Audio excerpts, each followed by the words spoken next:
Hey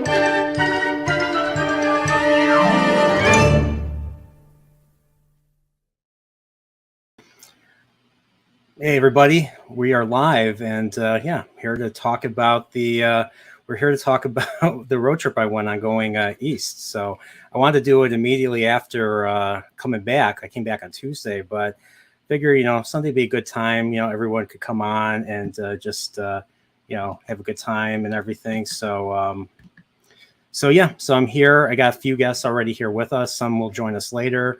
And I know Steve, Prophet of the Dragon, probably won't be here till much later, assuming I feel like, staying on this whole time. But just want to say hello to everybody. I want to say hi to Lady Balefire when you come into the West Coast.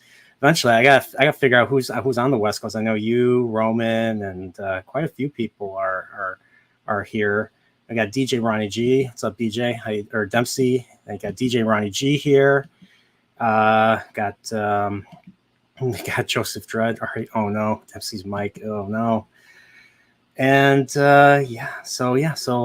let's bring some people on. Let's start with he's one of the oldest people I've ever streamed with. Met him through Echo Base Network. He watched my Star Trek stream and he started doing his own Star Trek. He started going on his own Star Trek journey, starting with the original series. And it's been a blast so far. So I want to say hello to Master Paul, Star Wars What's guys. up? What's going on? How you doing? I am doing very well. And speaking of Star Trek, me and Michael were actually talking about some Star Trek last night. We brought back our old revisited stream, and we talked about, in this order, Doomsday Machine, Wolf in the Fold, The Changeling, The Apple, and Mirror Mirror. Oh, it's season 2 stuff. Okay. Yep. So yeah, going production order. I see. So Yes. That's pretty cool. So is Michael busy, or has he got stuff he got to do? I sent him. I made sure he got the link. I don't know whether or not he will make it, but he does know about the stream. Okay. So despite what the pictures have shown, I'm actually taller than everybody. I'm taller than everybody that I met. I was just hunching because I'm very awkward and everything. I'm bending my knees, hunching forward and everything. So yeah. God Poriel is actually 6'7". I'm average height. So that's just fucking whatever. Excuse my language, but yeah. I will say this though, in your defense, you are taller than my friend Tim from Coffee on Korriban. He's like that on me. Okay, that's good to hear. But yeah, it was cool hanging out with you. I know you were probably like my third. So I was in I first went in Wilmington first, then I went to Williamsburg, and then I went to Shenandoah. I forgot the name of the mountain place that I stayed. So I literally went up the mountain. Lydia Mountain. Lydia Mountain. That's it. Yes. And so we met up at this. I forgot what was the name of the Mexican restaurant. Mr. Garcia's. Mr. Garcia's, and it was just, yeah. I'm waiting in my car. You actually park right next to me. I see you. You see me. You're like, oh my gosh, I was like, oh my gosh, we're meeting in person. And then the first thing I thought was like, I hope I'm taller. I'm like, damn it. So. And wasn't it just an adjustment? Because usually I'm used to seeing you in this setup where you're on the other side of a screen and your name's right here. But no, but it's different. Now I feel tall right now because I'm. That is true. So, but yeah, so we went and we just we met. It was you and Headless Guitarist, who is right here actually. What's up, Headless Sir? How you doing? Not too bad. How about you, buddy? Pretty good. And you know what? It's actually true. He actually does not have a head. He is actually he has like a diamond jewel that keeps him moving and everything. So of course nobody knows where it is because that's his ultimate weakness. But he's actually a headless guitarist. I appreciate you verifying that because I've had a lot of questions on that subject. So thank you for confirming that. Yeah, for a second I was just I turned white and I was like my mouth was ajar like this. Yeah. And then Paul, you explained it to me, and then the color, I got the color came back to my face. I was no longer, scared for my life. And Also, and one thing I forgot to mention, though, the diamond that is his head glows brighter the more he shreds on his guitar. that's true. It's all true. Speaking of, let me grab mine since you have yours, Ian. That's something I've never noticed because I never stood in front of the mirror and played guitar. So, but yeah. It was good meeting you too, man. It was good meeting meeting you awesome. too at the place. So yeah, that was a good time. Good time for sure. I watched the stream later with y'all too there at the ice cream parlor. That was pretty cool too. Yeah, we didn't just go to a Mexican place. We actually went to a trampoline place. I've never been to a trampoline place before. I was like, was it about what you expected? Well, I was excited. It was us and a bunch of little kids. Yes, a bunch of little kids. I'm not sure I want to do this. And then you guys got like the green socks and everything, and then I was just like, screw it. And then I went and I got my own green socks, and I did some jumping. I can't do any somersaults. I didn't do any flips or anything. But I actually managed to go from bounce up to a platform, just land gracefully. Like I couldn't believe it. Like I felt like a Power Ranger. I felt like a Power Ranger doing that stuff. So. Yes, and then there was this one random kid that kept wanting to come around and talk to us and give us fist bumps, and he was nice. Yeah, he was talking, and he probably had was autistic or something. So yeah, I just didn't say anything. I smiled, and I just it's just I like to give everybody fist bumps, and he gave me a fist bump. So that was cool. All right, but we got. I told this gentleman that we were going to go trampoline. We're going to go to a trampoline place, and he is the son of a prophet. I want to bring in Ryan. What's up, Ryan? If you're even there, my Mega Man hero. Hello. So Ryan here is the son of Prophet the Dragon. Looks just like him. It's a surprise. I shook your hand. I had to look up too. You're taller than me too, dude. I couldn't believe it. I mean, seriously. I don't know. You're like 7 foot tall, so like. Yeah. So you must be like. Yeah. Well, okay, that's right. I was kneeling, and I was kind of hunched over a little bit. So. Yeah, you were. Yeah, I was like on a stool when we were shaking hands. So I mean, that's why. Yeah, you're not only on a stool. You were like painting some figurines when I arrived. So. Yeah, no, that's true. That's true. But yeah, Ryan here. I played Ryan. I tried to compete against Ryan, playing Mega Man 2 and Mega Man 3, and he completely destroyed me both times. Like I thought I was good at Mega Man, and he's young. You're still only 16, right? 16, and you completely owned me in classic 8-bit Mega Man. I like so. That's why his thing says Mega Man Hero, because he is my Mega Man hero. Yeah, I'm kind of the best Mega Man player known to man, really. and he's very modest too, as you can tell. As you can tell, he's modest and everything. So, but you know what? He's not alone here. He has a brother. He has a younger brother. Don't you have a younger brother? Yeah, and I do. You got a younger brother, and his younger brother is you've seen him around. Everybody knows who I'm talking about. Easton. Hello. Are you there, Easton? What's up, Easton? I'm here. I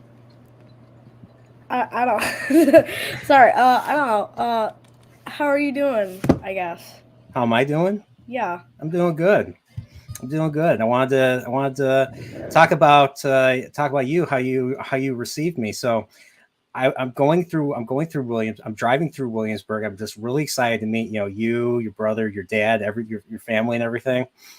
And I'm driving, and I get to this neighborhood, and it just says your destination's on the right. And the thing was, I look to the right, and I don't see anybody outside. I was like, is this the right address? And I'm looking at the address. I'm looking at that. Look at the number on the thing, and I'm looking at the number on my phone, and it says no, you got to move up like a couple of houses. So I moved up a couple of houses, and you know who was waiting for me?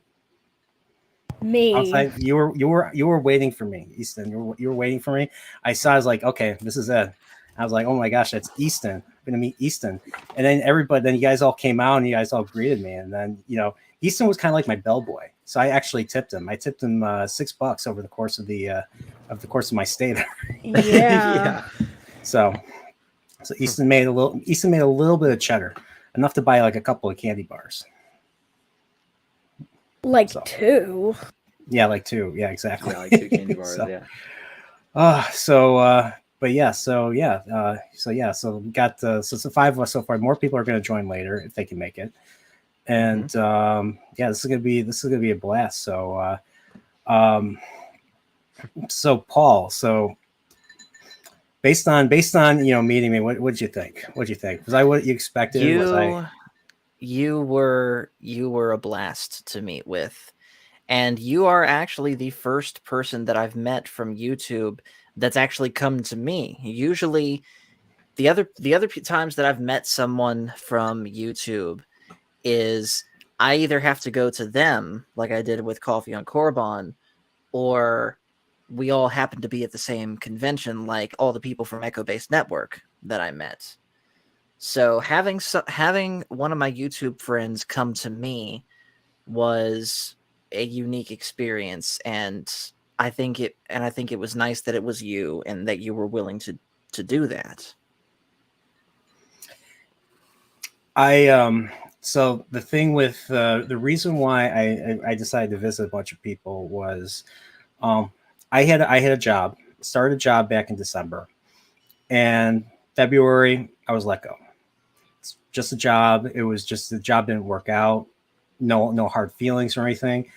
And this was one thing going into 2023 I wanted to do was I wanted to actually meet people in person. I'm still kind of not used to just having online friends. The internet's been around for a couple decades.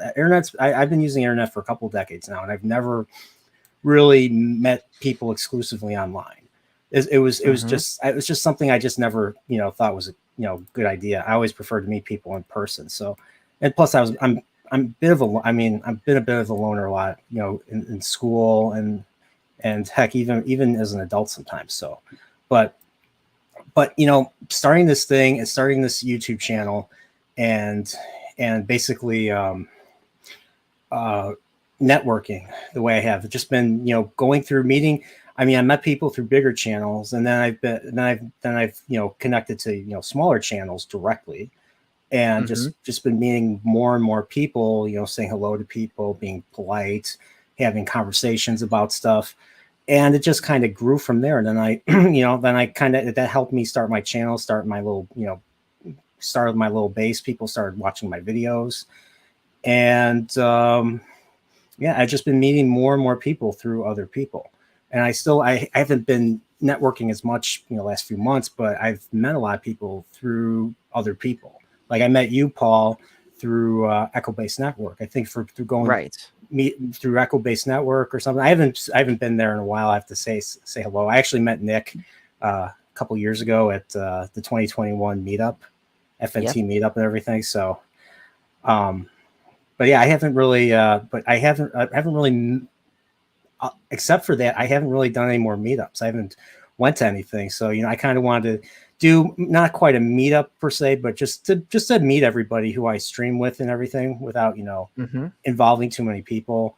And I felt that going east. A lot of people lived within, a few hundred miles from each other. So I felt, I'll start by going east. So I figure I'd meet you and your brother, and Headless Guitarist joined us. So about you, Headless Guitarist, what'd you think? What'd you think of me?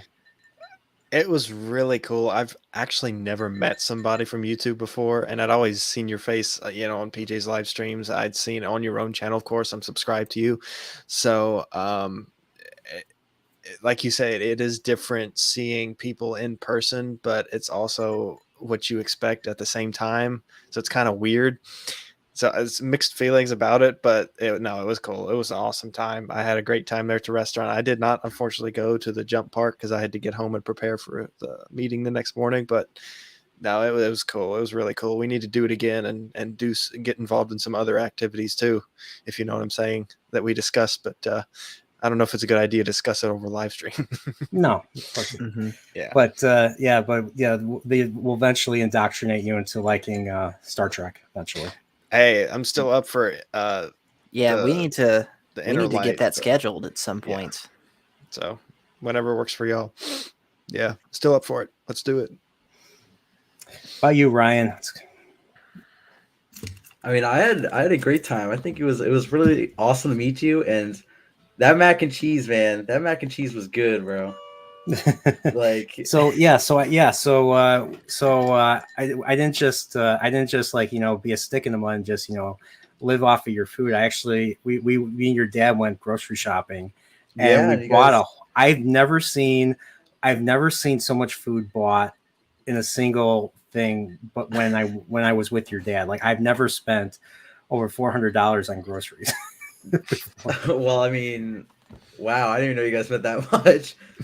I didn't. That was your dad. Well, that was dad. I didn't even know You Dad guys, spent that much. he loves you guys. You kids have a lot of very explicit tastes and likes and whatever. But that's fine. I was like that too when I was a kid. So, yeah, but I was thinking like, what can I make that I've made several times and not and everybody would like? And I thought mac and cheese. I've made like ever since I've been making my own mac and cheese. I can never go back to Velveeta. Like Velveeta is just salt. It's just salt liquid, orange salt liquid at this point. So. Yeah, I could believe that. And so what I do with how I make my mac and cheese is I basically you make a roux, butter and flour, equal proportions or ratio, and get some half and half or some heavy cream or milk if you want to be light, and then just shred your own cheese. In my case, it's cheddar and Gouda are the two main cheeses I use. And maybe if I want to give it a little more kick, I include pepper jack as well. And just mix it all. I throw so much cheese in there to the point where like it gets thick like right away. So Wow. yeah, and that was what I made for them. We had burger. I think we also, what did we have with that? Burgers and hot dogs as well. Yeah. So like so there you go. So I made that with some bacon. So it was mac and cheese with bacon, and I think I included some green onions. Yep. Yeah. It was bacon, green onions, a couple different types of cheese. It was good. Like I think it took us How long did it take for you guys to? Because I know by the time I left, there was still quite a bit left over. There was still, you made a ton of that stuff. Like I think 2 pounds of macaroni. That's what I used. 2 pounds of macaroni. Yep, I bought the 2 pound box of elbow macaroni. I mean, I guess like I think it took us like a week and a half. I think maybe probably closer to 2 weeks ish. I'm guessing it's gone now. Yeah, I think we just went. I think we just ran out of it. I think like 4 days ago, 4 or 5 days ago maybe. So we made that with some burgers. I don't know if I know Easton's not a burger person, but he had a hot dog at least. Yeah. The burgers were good though. It was like, well, you had like blue cheese inside of them, I think. Yeah.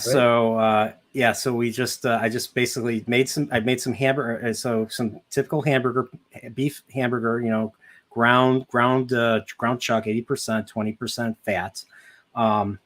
Because fat means flavor and everything. So that with some salt, some pepper, an egg, some bread, some pink. I think I put some panko in to kind of act as a binder. And then I threw in some blue cheese crumbles, and it tastes, just throw in the meat, and I think you cooked it. You grilled it on the outside grill.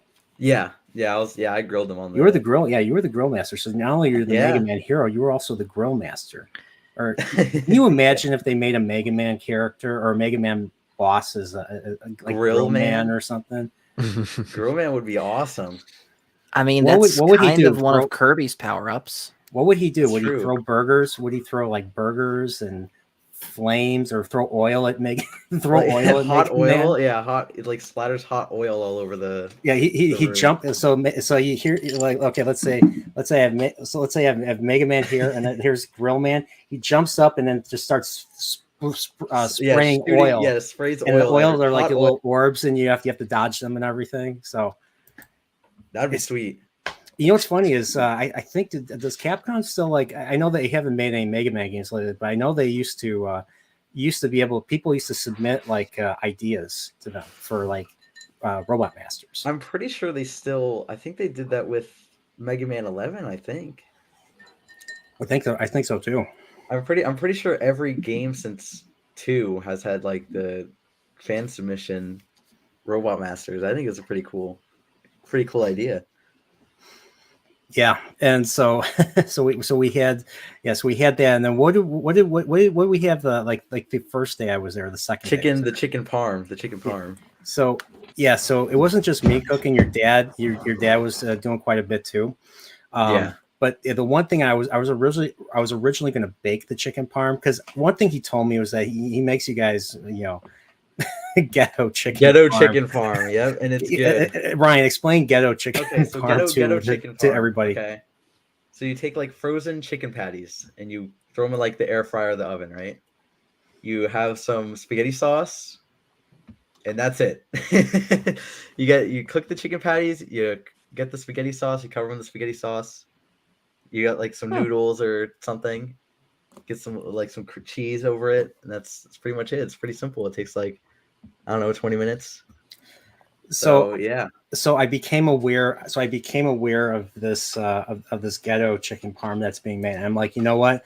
I think there needs to be a better way. So since I was over and I had some I brought this thing called I brought some money with me. I was like, let's make them a real chicken parm dinner. So we bought some real chicken breasts. One of the best chicken parms I've had. So. And Ryan is not lying. Like, I was there when he ate it, and Ryan's very particular about what he eats. Same with Easton; they both loved it. Yeah, and I'm not talking like a shill. I'm not talking like one of those shills that says, "Oh, this is good, this is great," and then puts it on Twitter. Like, I was there, I saw the reaction, they liked it. Unless they were being polite. Were you guys just being polite? I liked it. No, that was good. It was I genuinely had good. And if Easton says it's good, and Easton's known for his bluntness. One thing you can't do to Easton is you can't gaslight him. Like or indoctrinate him. Like, I tried to get him to watch Star Trek. Didn't work. But you know what I did get you two to watch? And you guys hate me now for the rest of your lives for this. I got you watching the live action Mario movie. The original Mario movie, yep. 1993. The live action Super Mario movie starring John Leguizamo and Bob Hoskins. Even I ain't seen that. You haven't seen it? It's a masterpiece. Nope. You should watch it. Don't. You'll get scarred. How bad is it on a scale of 1 to Caddyshack 2? I don't know what that is. Amazing. I mean, like, yeah, Good. How good is it on a scale of 1 to 10? It's a 10 for me. It's 10 out of 10. It's a negative 5 stars. 5,000. Like that. Okay. That's how bad it is. It's a cinematic masterpiece that everyone should watch at least once. Fair enough. That was not your reaction, Ryan. You were like, why are we? You and your dad were like, why are we watching this? Well, and I'm like, just like, because I'm a jerk. And to prepare you for, like, you're gonna go into the upcoming Mario movie, and you're like, this is gonna be a freaking masterpiece compared to what the hell Brian just showed us. I don't think it's gonna compare, really. Oh my god, compare. That live action Mario movie, like, I remember seeing it when I was 8 years old. It came out in 93, and looking back at that, my dad took me to see it. That movie was not for kids. It was definitely not for kids. There was like dirty, like it was like, did they?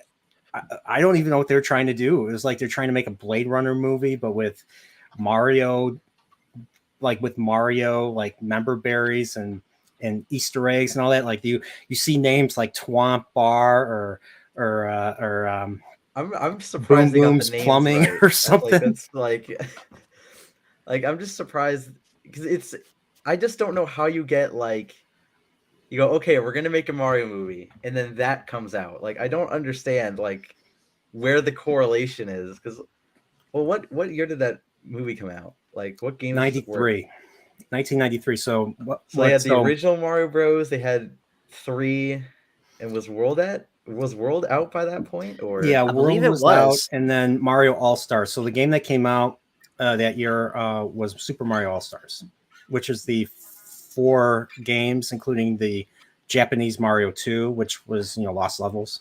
Yeah, and then Mario Kart was also a thing. Mario Kart came out in 92, original Super Mario Kart. So they had a couple games to work off of, and they got whatever the hell the movie was. I think they did. Yeah. They outdid themselves, in my opinion. I think It was so good. It looks like Like I we said, have.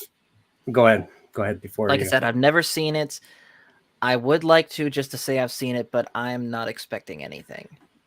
Well, just expect to see Toad be a blues punk looking blues guitarist, like street performer. That's Toad, and Goombas Yeah. are like this big. They have these tiny heads, and it makes little to no sense. And then of course, Koopa is played by Dennis Hopper, because in the early '90s, Dennis Hopper needed to be in every movie he can make in order to pay off his divorce settlement.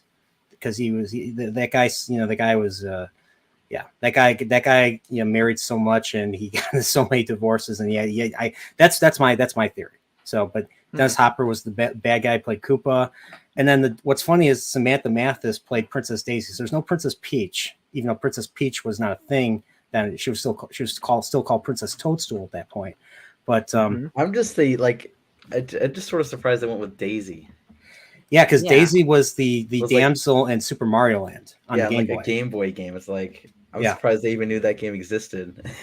Yeah, I'm surprised. I'm surprised too. Like they just took the weirdest, like the weirdest Easter eggs, and like instead of Koopa or Bowser having a castle, he has a high rise.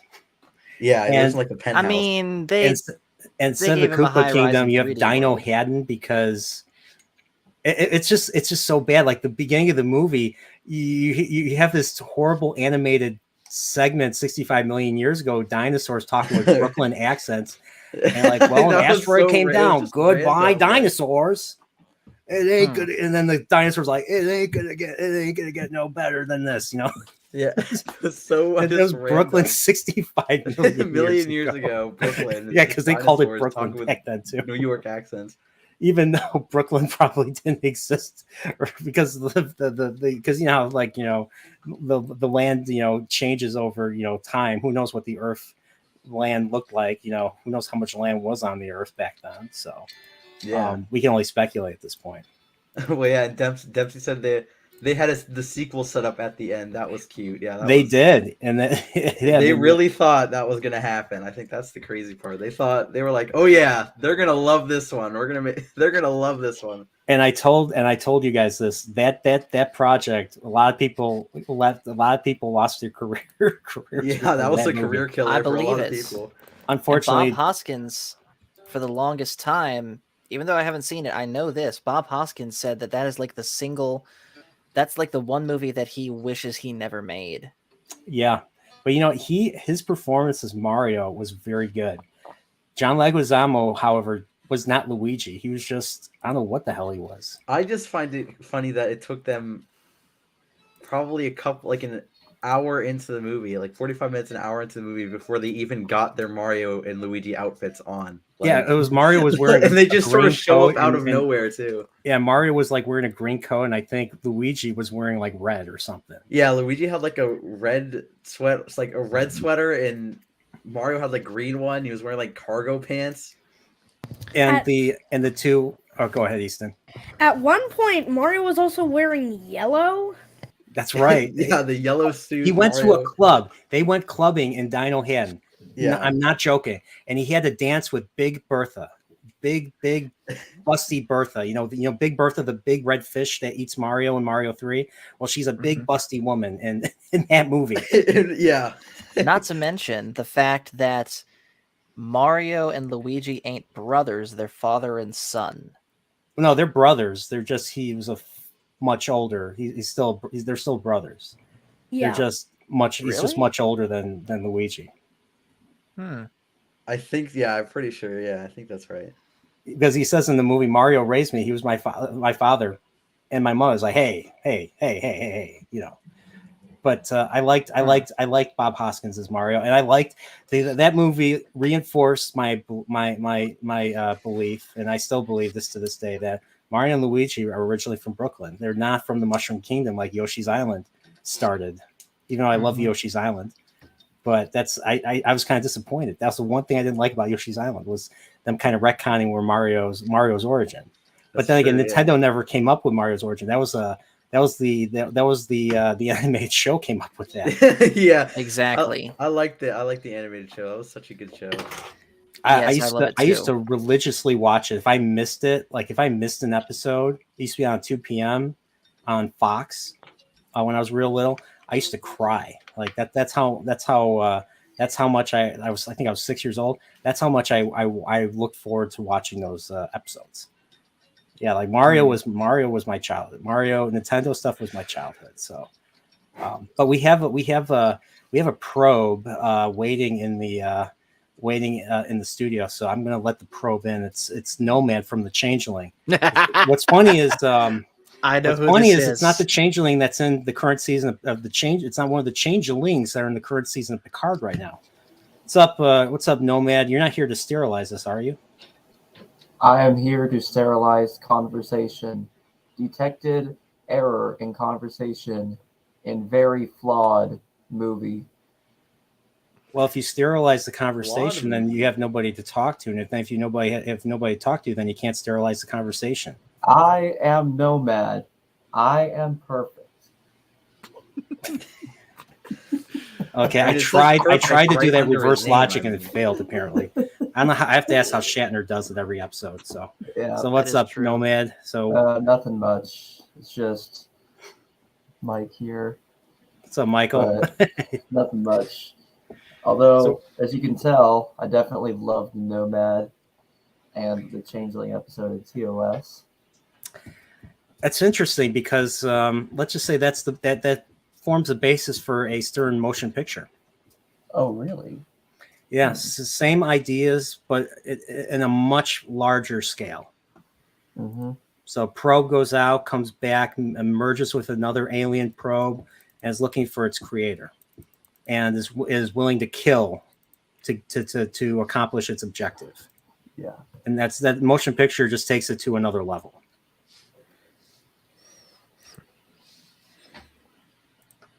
So Yeah, that sounds good. But so yeah, look forward to it after you see Star Trek Continues, because you gotta watch Yeah. Star Trek Continues after TOS to yeah, get a true series finale. yeah, As far as I'm PJ concerned, my head canon, that's the series finale. Yeah, PJ actually told me that there's another thing I should look forward to in Star Trek Continues, and that's when Evil Spock returns. Yes, the mirror universe. Yeah. Yeah, I- so you I get did to say see what that. happens right after Mirror Mirror. They wrote that, and they actually wrote it really well. Actually, it was actually Mhm. It was actually a really good episode. I really enjoyed Yeah. that one. And then I also thought that the Jack the Ripper one, The Wolf in the Fold, that was a weird one, especially towards the ending. Yeah, 'Cause- especially when you have the actor that plays Piglet saying "I'm" in his Piglet voice saying "I'm going to kill you, kill, kill, kill, kill." You know. Yeah. Yeah, And the but thing is, I didn't even think Jack the Ripper would even be something that they were going to be drawing to with, but it was there. There it was. mhm. That's the one thing that they really took advantage of, was especially with like, you know, because nobody ever identified Jack the Ripper. Nobody ever identified like all these they just took a whole bunch of unresolved murders, some of it based off of real true crime, and then others based off of fictional. So they kind of combined those, and they decide, you know what, we're gonna have this entity that just takes over people, and the entity is what is responsible for killing, especially, you know, knifing, especially women to death and everything. So it was just that type of deal. So By the way, Nerdportal, do you remember when we first covered that episode on Tuesday Night Trek and how I did not like that episode? yeah, I remember. I realize, having now seen it again, I was a bit too harsh on it. You think It's still so? it's still not my favorite, but I appreciate it now for how cheesy the ending is. Yeah, and okay, so yeah, the entity is called Red Jack. You know, it gets ridiculous, but Yeah. before I even going further, I want to say hello. I don't think I said hello to people in the chat, so I'll say so. Joseph Dredd, what's up? Nas is here. Did that episode? Oh, okay, no, I'm not reading that. Oh, Yeah, No, let's, that's yeah, terrible. that's a Hmm. quick way of getting canceled. Dempsey and Krista Dempsey, and we got, oh my gosh, Zax is here. What's up, Zax? How you doing? Zax and let's see who else is here. Let's see. Someone named Eastatron. I don't know what that is. Jacob Ironside, Joseph Jake- Perez. Jacob Ironside, Lady Balefire. Yeah. Yeah, But yeah, pretty But much still- everybody so far. yeah, but still, the way that they sort of brought Jack the Ripper into it all, it's weird, but it makes sense in its own weird way. I'm still having questions of like, you get Jack the Ripper in Star Trek, where it was like an entity rather than a person, and it was just some sort of immaterial entity that just possessed people as well. So I just don't get that. Yeah, it's this is their way of trying to close the book on the Jack the Ripper. Jack. That's at least that's how I always saw it. So. Yeah, which sometimes having things that possess people works, and I also find it funny that Spock decides to make Red Jack try to find the last value of pi. Yeah, that was funny. That was pretty funny too. They're like, "Oh no!" And then you're keeping the computer busy. I forgot about that. I actually forgot about that right there. Yeah, that was So- funny.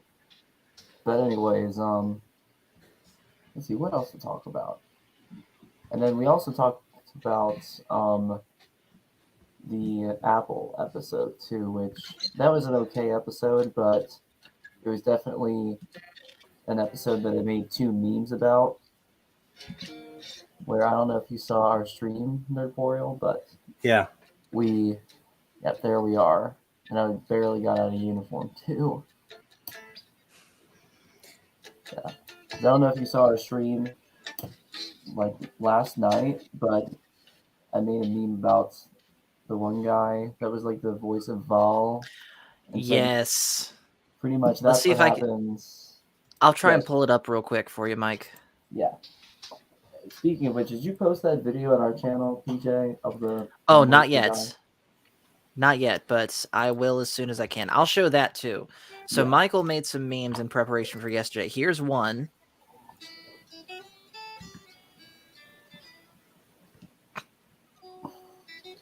Oh my gosh.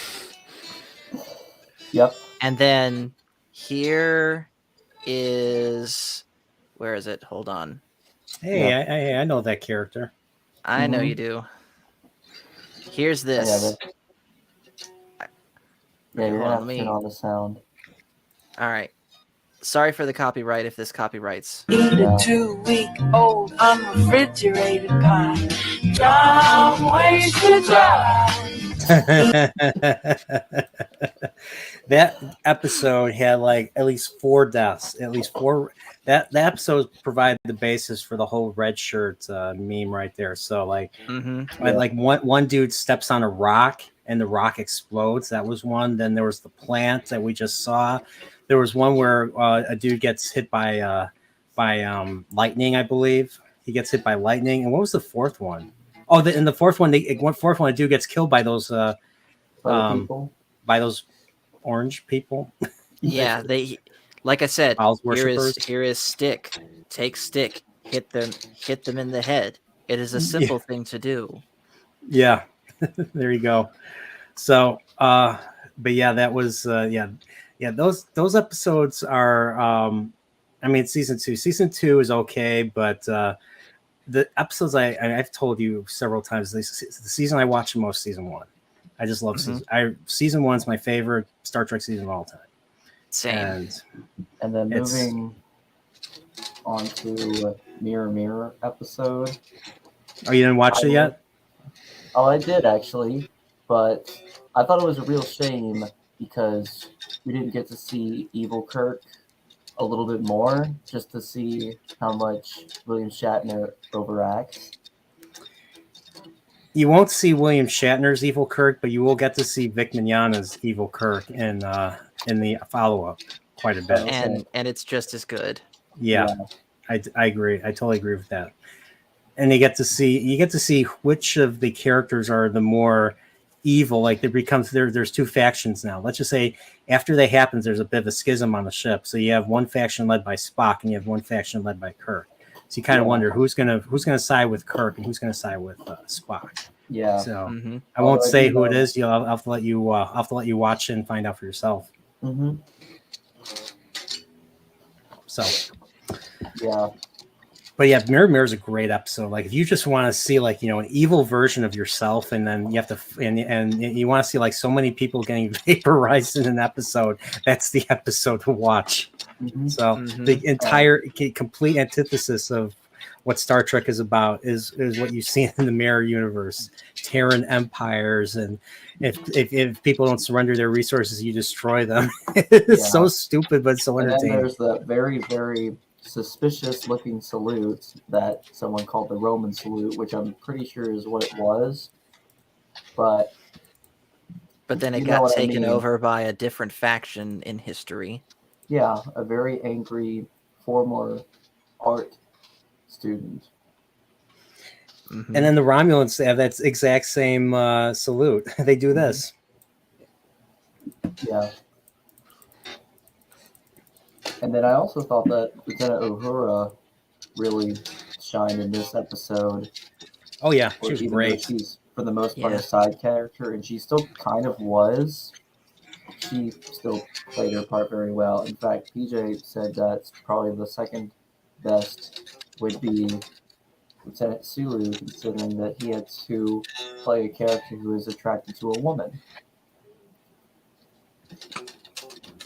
Yeah, I know that. So, but Ryan, after us watching Picard, me and your dad watching episode 4 of Picard, and really bitching about that episode and all the things wrong with it, I decided to do a palate cleanse and show you a classic episode of a classic of what I say is one of the most classic of Star Trek episodes.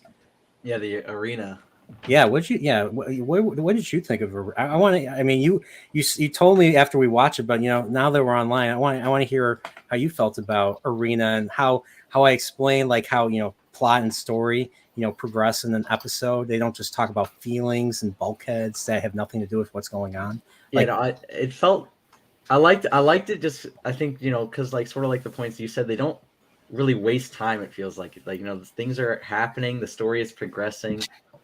And and I liked the arena part where they actually got sent down to the planet. I liked the lizard man. The lizard man was cool. What did you think of the beginning of the episode where they're being bombarded by mortars? I thought it was cool. It sort of gives a sense of like what's going on. It makes you want to sort of keep watching. Figure out what the hell's going on there. And you got to see your first red shirt death. He's like, Captain, I see something. And then he just vaporized. Yeah. So Mhm. I was like, because you don't see the beam. I'm like, for first watch, I'm like, what the hell just happened? yeah, no, that's sort of what I was like. Okay, I guess he's dead now. Yeah, and he was wearing a red shirt. So there you go. Yeah. There you go. So, but it was great because how the episode ended, and shows you what kind of person Kirk is and what kind of people are Starfleet. Mhm. Yeah, And how- I think it was a good ending. I liked the ending a lot. It was. And just as a side note, Ian, you were telling us at the dinner table you had seen a couple of clips and gotten sort of a cheesy vibe from Star Trek. The episode we're talking about is where one of those clips you saw comes from, the one of Kirk throwing the rock at the reptile dude. Yeah, 4 layers of cheese with that episode. Well, like I It's said, actually a That sounds great. pretty good to me. once you see that entire episode, you might look at it a little bit differently. But Yeah, we'll get you through the inner light first. Yeah, Inner Light. You want to get as classic and as truly Star Trek and as truly science fiction. Yeah, definitely the Inner Light. But Arena is up there in my opinion as a very classically written, classically told Star Trek episode of just how far humanity can go. and Mhm. how characters, especially how the main Yeah. character, in this case Kirk, changes throughout the episode, because Yeah. it's an action, it's a tense. It starts off very action focused, then a very tense middle portion, and then you get the major Reveal at the end. confrontation and then fight with the Gorn. And then what happens at the end, what Kirk decides to do, is probably one of the most unforgettable things, and makes you like the character even more, and just inspires people that sometimes, there's more than one side to an issue. There's more than one side to a conflict. And sometimes you have to, if you're attacked or something, and I mean, there probably was a reason why you were attacked. It wasn't just because, people like to be violent. I mean, sometimes you have to think about, maybe, you're in the wrong. I mean, there are some people that like to be violent, so. Yeah, that's true. And then another thing is, at the very least, we're not starting you off with the Man Trap and Charlie X. Since they are okay episodes, but I think they could be better for introducing Star Trek. Yeah, that's true. Yeah, I tend to agree with that one. The reason why those two episodes were first aired was because, well, Man Trap was aired first because the channel, or the network, demanded, because they didn't understand science fiction and they wanted a horror episode. Man Trap was basically a slasher episode. Mm-hmm. And that's what they wanted. The episode was ready, so they aired that first. And then Charlie X was another episode that was ready before the other ones. And then, Kid has powerful, is all powerful. How do you deal with a child that's all powerful? And they did something similar in the Twilight Zone. Mm-hmm. So it's just, some episodes were kind of, homaged or borrowed, or ideas were borrowed from, other shows of the time. So, yeah. But personally, I that, think, go ahead. I think one thing's for sure, that if our plan is successful, that we need to show Ian the very first production for Star Trek pilot. I forget what his name is, but then we also need to show him the menagerie. And I would say City on the Edge of Forever. Oh yes, definitely that one. That sounds like a title to a power metal song. City on the Edge of Forever? Yes, it literally sounds like a title to a Dragon Force song. It does. But no, that's like, in my opinion, the best time travel episode in Star Trek, but it also has one of the most heartbreaking moments involved with Kirk, at least within TOS. Absolutely. So it's like, imagine if you have to repair, like, let's say you gotta go back in time. You have to fix what's been happening. So what happens when somebody goes back in time? Well, they have the ability to change history. And when you change history, you basically change your reality. Your reality is completely gone. So, like, imagine if imagine if I had a time portal, somebody I knew accidentally went through it, changed something. I wouldn't be here talking to you guys. You guys would all be gone, and I'd be here alone. Why? I don't know, because I guess the world revolves around me, but that's not the point. So you guys were all gone, and so I need to restore this so you guys would come back. So I go back in time, go back to the same place, meet someone, and eventually fall in love with that person. Mm-hmm. And then you find out, in order to restore history, you have to let that person die. That person's future, and you have to let that person die.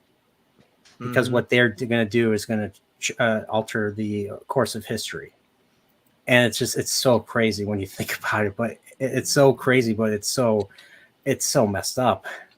And just the acting in that episode was just some of the best that you ever see from Mr. Shatner. And the end of the episode is just completely unforgettable. And it's just, yeah. And they they follow it up a little bit and continues. There's an episode where Kirk is haunted by the memories of people that from his past, and Edith Keeler from The City on the Edge of Forever is one of them. So, but it's definitely a great episode. It's got some of the best music. It's got some of the best dialogue, and it's just and then you got Joan Collins as the Edith Keeler, and then so you got great stuff right there. So, but yeah, so we talked about Star Trek quite a bit, and Easton's been kind of quiet. So Easton, what did we do? What did you and I do when we were over? We played chess, and I beat you every time. That's one thing. Thanks for being here, Krista, by the way. Sorry. Yeah. So Easton took up playing chess, and he kept asking me to play chess with him multiple times. So I played him 4 times, and he completely like with Ryan and Mega Man. Easton destroyed me 4 times in a row with chess. First 2 times I got so irritated, I just knocked over my king and just kind of gave up. But then the last 2, I actually tried to put up a fight. But the thing was, Easton was ready for me. He set up like several traps to the point where he got me in like 5 directions. And then he checkmated me like how many moves? Like 4 moves or something? Yeah. Easton's gotten pretty good at chess. He's gotten pretty good. Okay. Yeah. So Easton was kind of like was my companion when I was staying with you guys. Like I'd go for walks around the block. Easton would come along, and me and him played quite a bit of games together, didn't we? We played some Mario Maker. We played some. What else did we play? Didn't we play some Mario 3D Land or 3D World? Yeah, we played 3D World. We played. We played Castle Crashers. Oh yeah, we did play Castle Crashers. I think 4 of us were playing. I kept losing. I kept forgetting which person I was. Yeah. So, but yeah, I thought hanging out was a lot of fun. And what else did we end up doing? Castle Crashers. Thank you. Oh yeah, you guys played my Mario level, didn't you? My Mario. Yeah. level? Yeah. Ryan did. I didn't. Ryan actually beat it. You beat a couple, but you beat a couple of the paths. Yeah, multiple is like what 5 different paths, I think. Yeah, you did. Yeah, so I beat. Well, there you go. Yeah, I beat like 5. I think I beat 2 or 3 of them. I think. Yeah. I didn't go. I wasn't able to go through all of them, but I beat a pretty good amount of them. I liked it a lot. It was actually it was pretty good level. It was tough though. It was a lot of like. Yeah, you can't stay on your toes. Yeah. So all right, so Headless Guitarist, you got to take off. Yeah, pretty shortly. Yeah. Okay, so you got anything you want to plug or anything? Well, they already put my channel into the stream there, which I appreciated. I didn't know y'all had that. That's cool. I did upload a video this afternoon, so if you want, go check it out. It's just a rhythm cover. I did have Nos asking me to play some Master of Puppets, though. I think that was back there a while. I don't know if he still wants me to do that, but I thought that's what he said. It was either Holy Wars or Master of Puppets or something like that. I don't know if he's still interested in that or not. Yeah, I don't want to get copyrighted because Metallica is pretty or pop music in general is pretty rough there. So yeah, I get that, and I totally get it. Your stream can be taken down for whatever reason YouTube sees fit. So I go out on a limb just with music scores from movies. So let alone pop music is just gonna that'll be hit right away. Yeah. That's one thing I don't screw with. Do they have issues with your scores ever? A few times, yeah, especially if it's like John Williams. Oh, really? So like Indiana Jones, nope. Okay, yeah. Star Wars, nope. Lord of the Rings, nope. Game of Thrones, nope. Oh man, don't you love YouTube? Yeah, I mean, but like some of the lesser known stuff, I was able to get away with. So yeah, and video game stuff has never been an issue. Yeah, So, I've almost Okay. never had an issue with video game stuff. Okay. What video Huh. game stuff are we having issues with? Nothing. only Just video game issue I had was the soundtrack to Ni no Kuni, which is done by Joe Hisaishi, the guy that does all the music for all the Studio Ghibli anime films. Mm-hmm. He actually did the soundtrack to Ni no Kuni. So full orchestra and everything, and the freaking Sydney Opera House or the Sydney Orchestra put a copyright claim on my Wheel of Time video because I used that for my Wheel of Time openings. So Wow. I gotcha. Wow. all right, well, Headless Guitar, thank you for joining us. Thanks for joining Paul to meet me and everything. And you got any videos coming up, any streams or anything? Yeah, I don't stream, but I do have a couple projects coming up that I'm pretty excited about. They're all ready to upload. I just finished editing the last one yesterday, so they'll be up on the channel within the next couple months probably. I don't upload too often, but when I do, I like to think it's decent content. So When are you gonna do your cover of Theocracy Mirror of Souls? how about in like 4 years? Because that's probably what it's gonna take to record all of it. So That, by the way, is an inside joke between the two of us. We both like Theocracy. We both love that song. So it's 22 minutes long. I don't know that I'm gonna get around to it anytime soon, but for real, anyway. it is a 22-minute long song, yeah. and it's worth it. Yeah.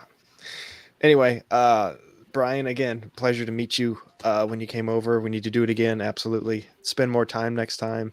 A couple days, maybe. Mm-hmm. Hang out And make a do some different stuff. type of music too. and make a different type of music.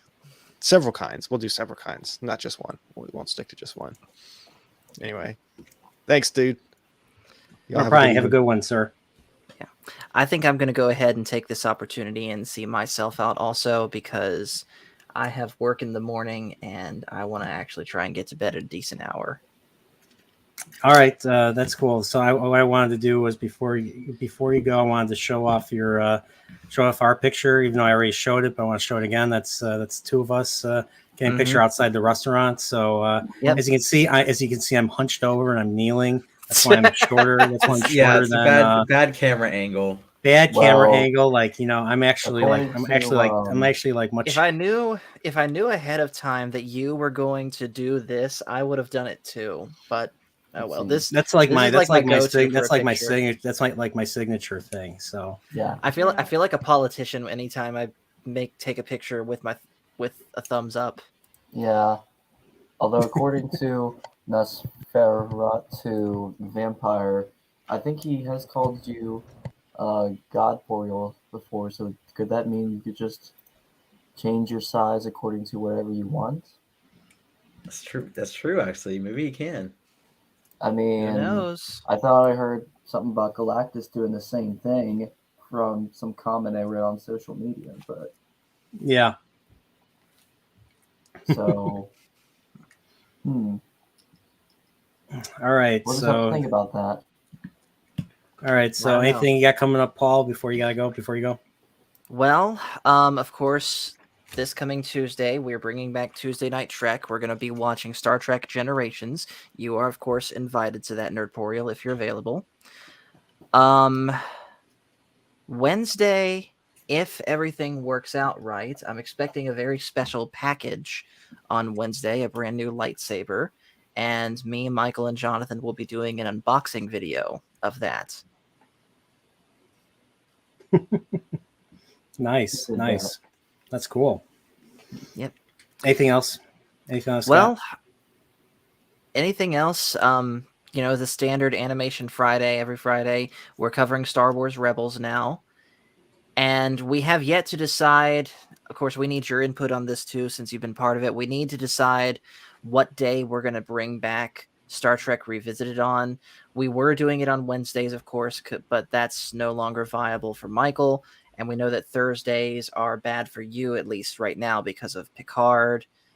So we'll be in touch with both you and Brandon, the anime guy, as far as when we want to do that again, okay? Okay. Yeah.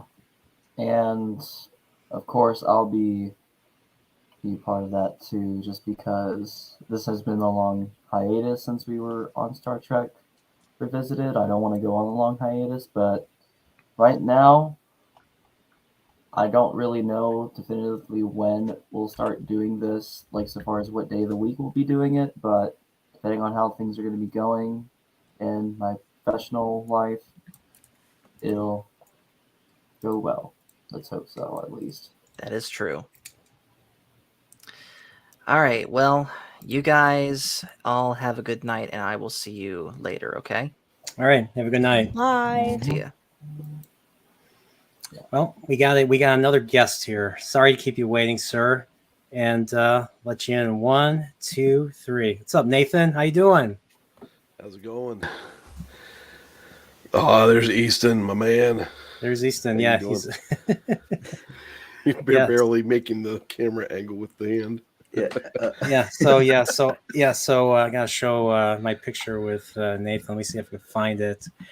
All right, let me see. I can find it right here. Actually, I actually got a picture of the food, like the table. I'll show that first. Okay. I got a picture. This is all the when we went to the. So what was the name of the Oh, place yeah, we went that's right. to? Oh man. What was the name of the place we went to? Roosters. We went to Roosters in Ohio, and so it wasn't just me Huge and Nathan. chicken Nathan wings. brought his family, so I got to meet Mrs. Manetheren. I got to meet, and I got to meet his 2 daughters, and it was probably it was awesome. It was awesome meeting awesome meeting the Manetheren family. So, so this is what we all ordered. So there was like I ordered like.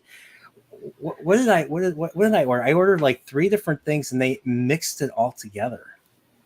Yeah, you were wanting just 10 wings.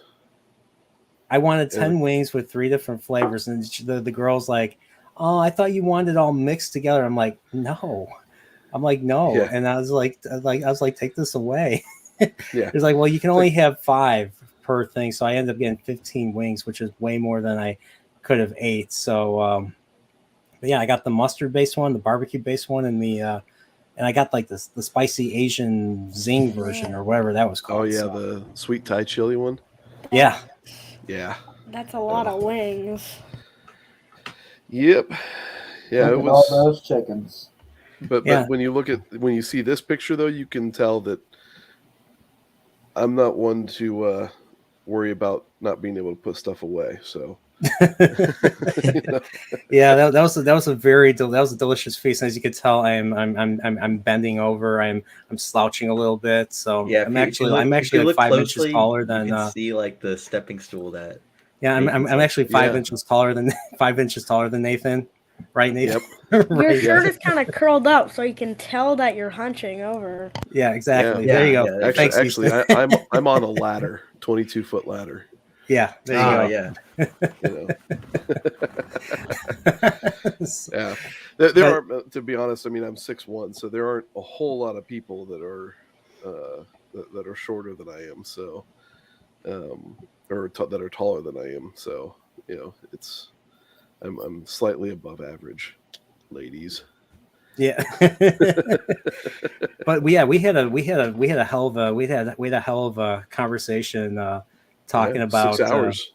yeah, like your family left within like a couple hours, and you and I we were just chatting about like everything. I was telling you a bit about my family, and I think we were talking a bit about Picard, and we were talking about Lord of the Rings, and I don't even remember half this. Do you remember half the stuff we were talking about? I forgot. Well, a lot of it centered around just your experience with Picard, and then, I mean, because I'm not a Trekkie, I could still relate to it in terms of how society right now is focused on the destruction of intellectual property rather than trying to develop quality stuff of their own. And both of us were kind of pulling examples out of different things, not just Picard, but all these other things that they could sit there and destroy because they can't invent stuff for themselves.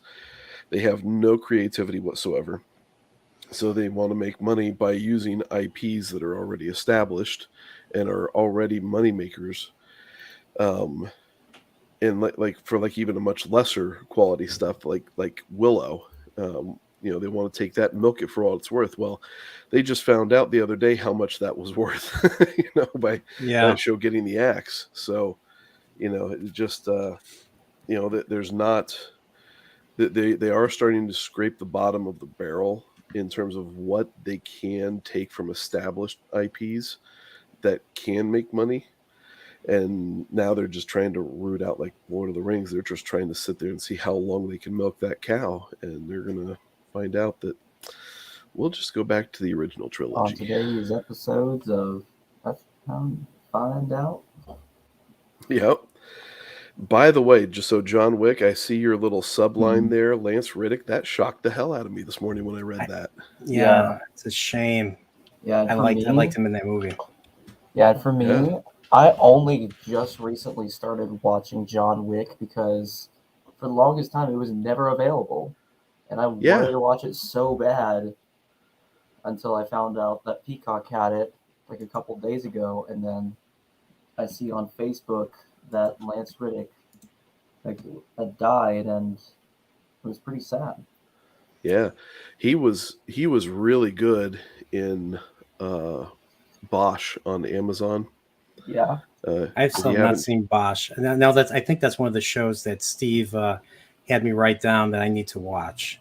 Yeah, I would highly recommend it. It's a fun, fun, but I mean it's just a good series, and there's just a lot of really good acting with it, and you don't really get a lot of the agenda behind in those stories, so it does a pretty solid job. And Riddick plays a pretty significant part in all of them, and it's a part where it's like, okay, can you trust him? Can you not trust him? You know, and that varies from season to season. So you're just kind of like, well, shit. Yeah, and but he does a really good job. And of course, all right, so we got a few more people waiting, so I don't want to keep them waiting any longer. So let's just say he was actually the first person I met on this trip, first person I stopped off the furthest away. And because of meeting him, I got my own pair of sunglasses. So when I wear them, I become a totally different person. But I want to say hello to the one and only. Where is he? Okay, there he is. Pips, what's up, sir? How you doing? With that intro, I thought you were going to be talking about somebody else. You're like, oh yeah, he's this guy. He totally didn't suck to go meet him in person, and inspired me to make life changes, start walking in the light, putting these shades on, And I was like, man, you must be talking about somebody way cooler. Should be. How's it going?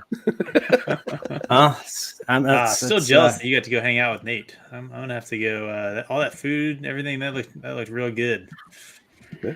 Columbus, Ohio, brother, come on up. I've flown through that part of Ohio a couple times. I don't know if I've landed in Columbus or not. Yeah. But anyway, I just wanted to swing by. Thanks for the invite. Just say hello and confirm that yes, I did actually meet this fine gentleman. I think we can mutually say neither one of us was at least not like an active stage serial killer. Like we were either not serial killers at all, or sort of like in the in-between stage. Is that there it is. There's the studio itself. Yeah, so I'm actually 6 inches taller than Pips right here. I'm just kind of hunched over, and I'm bending down a little bit to kind of mask my height. Oh, I mean, you can see you're sort of like leaning at an angle almost. That's like Yeah, it's not helping, yeah. right? But yeah, that's the bookcase. That's the same bookcase that's right behind him. So yeah, I got to visit the room and everything. So yeah, Pips, thanks for having me in your home, and thanks for allowing me to stay for a couple of days. That was pretty cool. I apparently treated you to way worse food than you had with Nate, which again, I apologize. That burger place was not Which good. one? The first one? The first place? Yeah. What was the name of that place? Oh, I don't even remember. It used to be a place called the Mess Hall that was pretty solid. They had like loaded tots, and really good like smash burgers.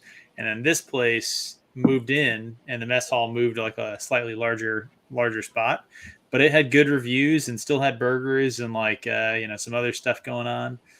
And yeah, it was And this was your disappointing. first time too, right? This was it was also my first time. Yeah. And you ordered you had two. You had a burger. I think you got this. I think you got the same burger I got, but you had like a second thing. You got like you have a very good appetite, sir. You got a very good I thought I had a good appetite. You got a great appetite. Like Nate said, I'm not a person who's afraid of putting things away, I guess. Nope. But here's the thing though. The next morning, we went to what was the second place we went to? The breakfast place. The breakfast place. That's called the Basics. And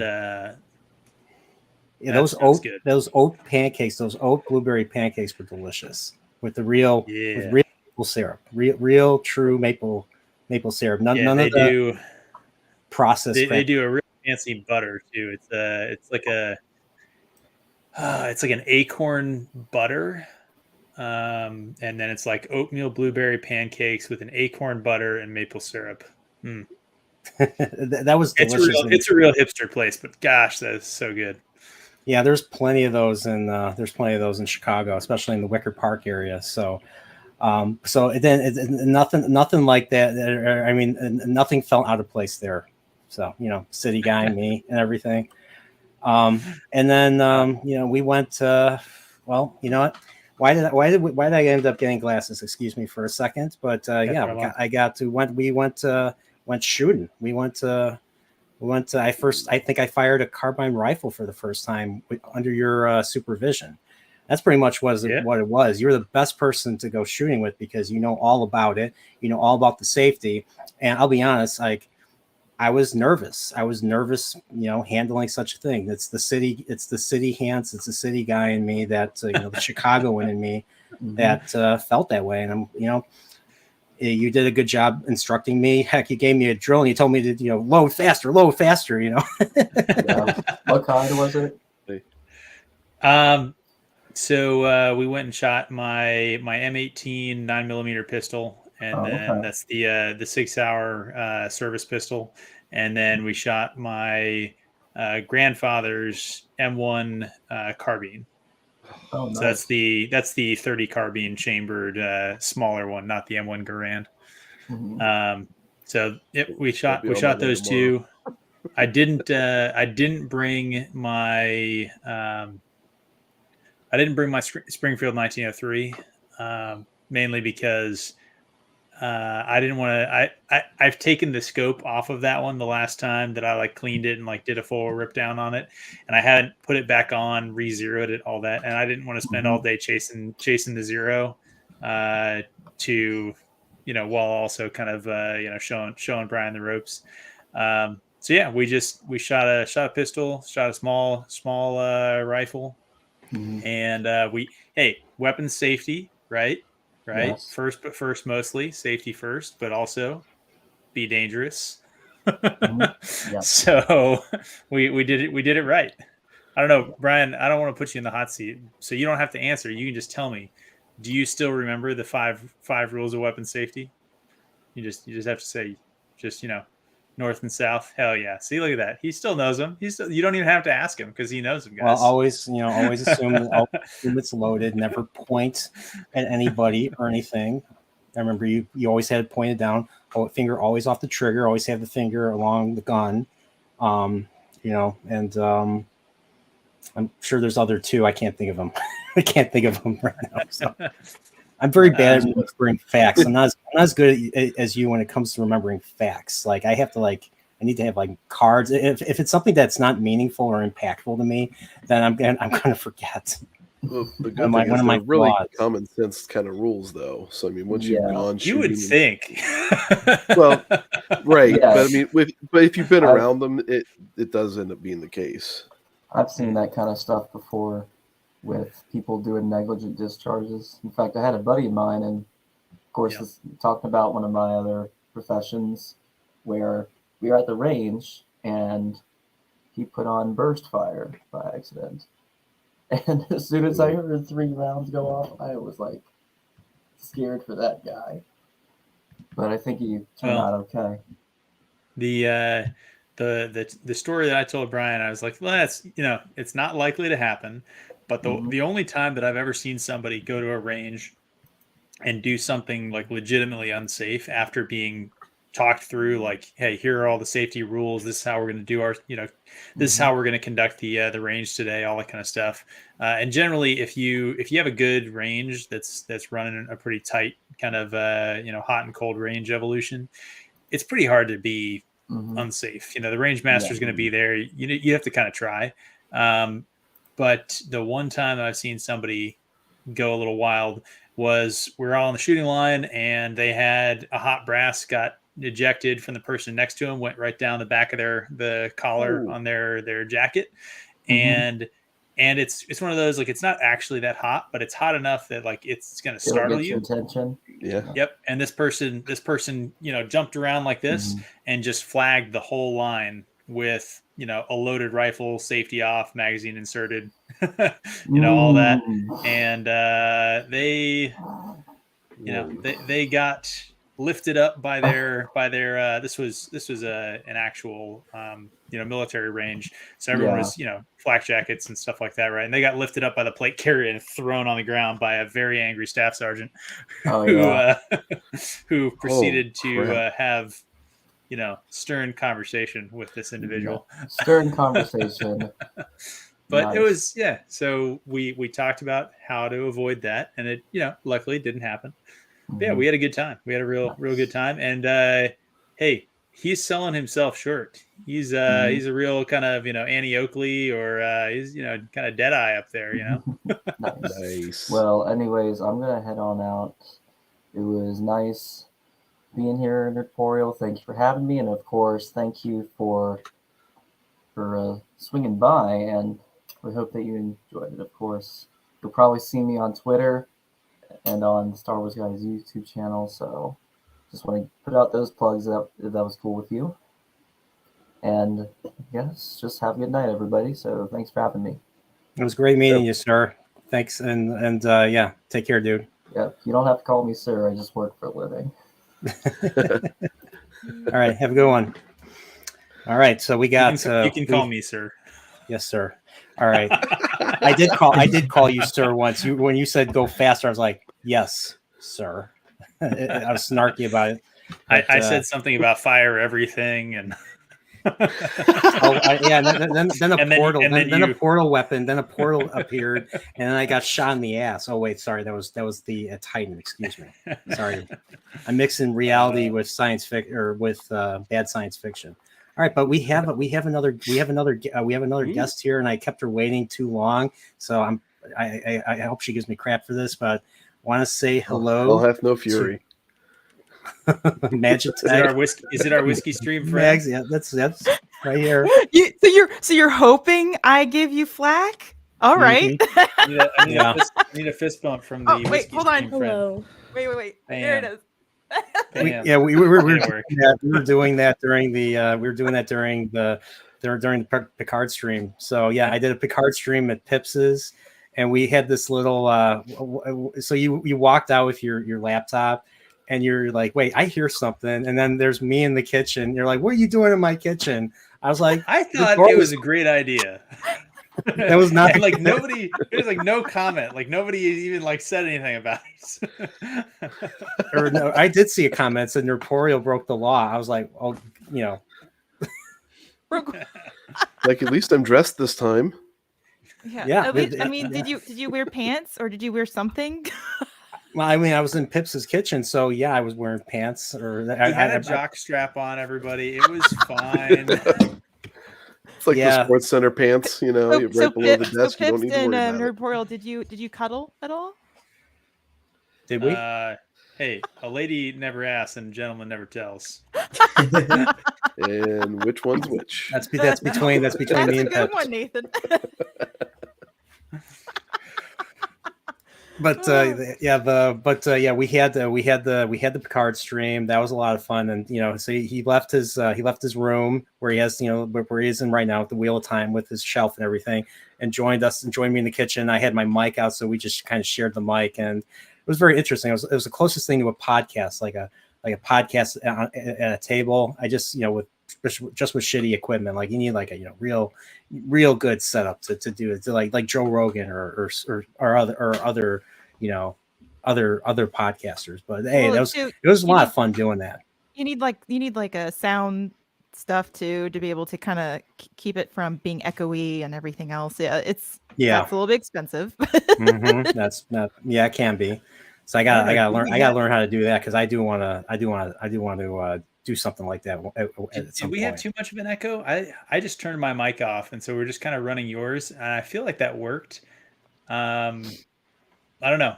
Maybe this is not right now. Not right now. I'm talking about like when we were all in the same room there in the kitchen. Was it?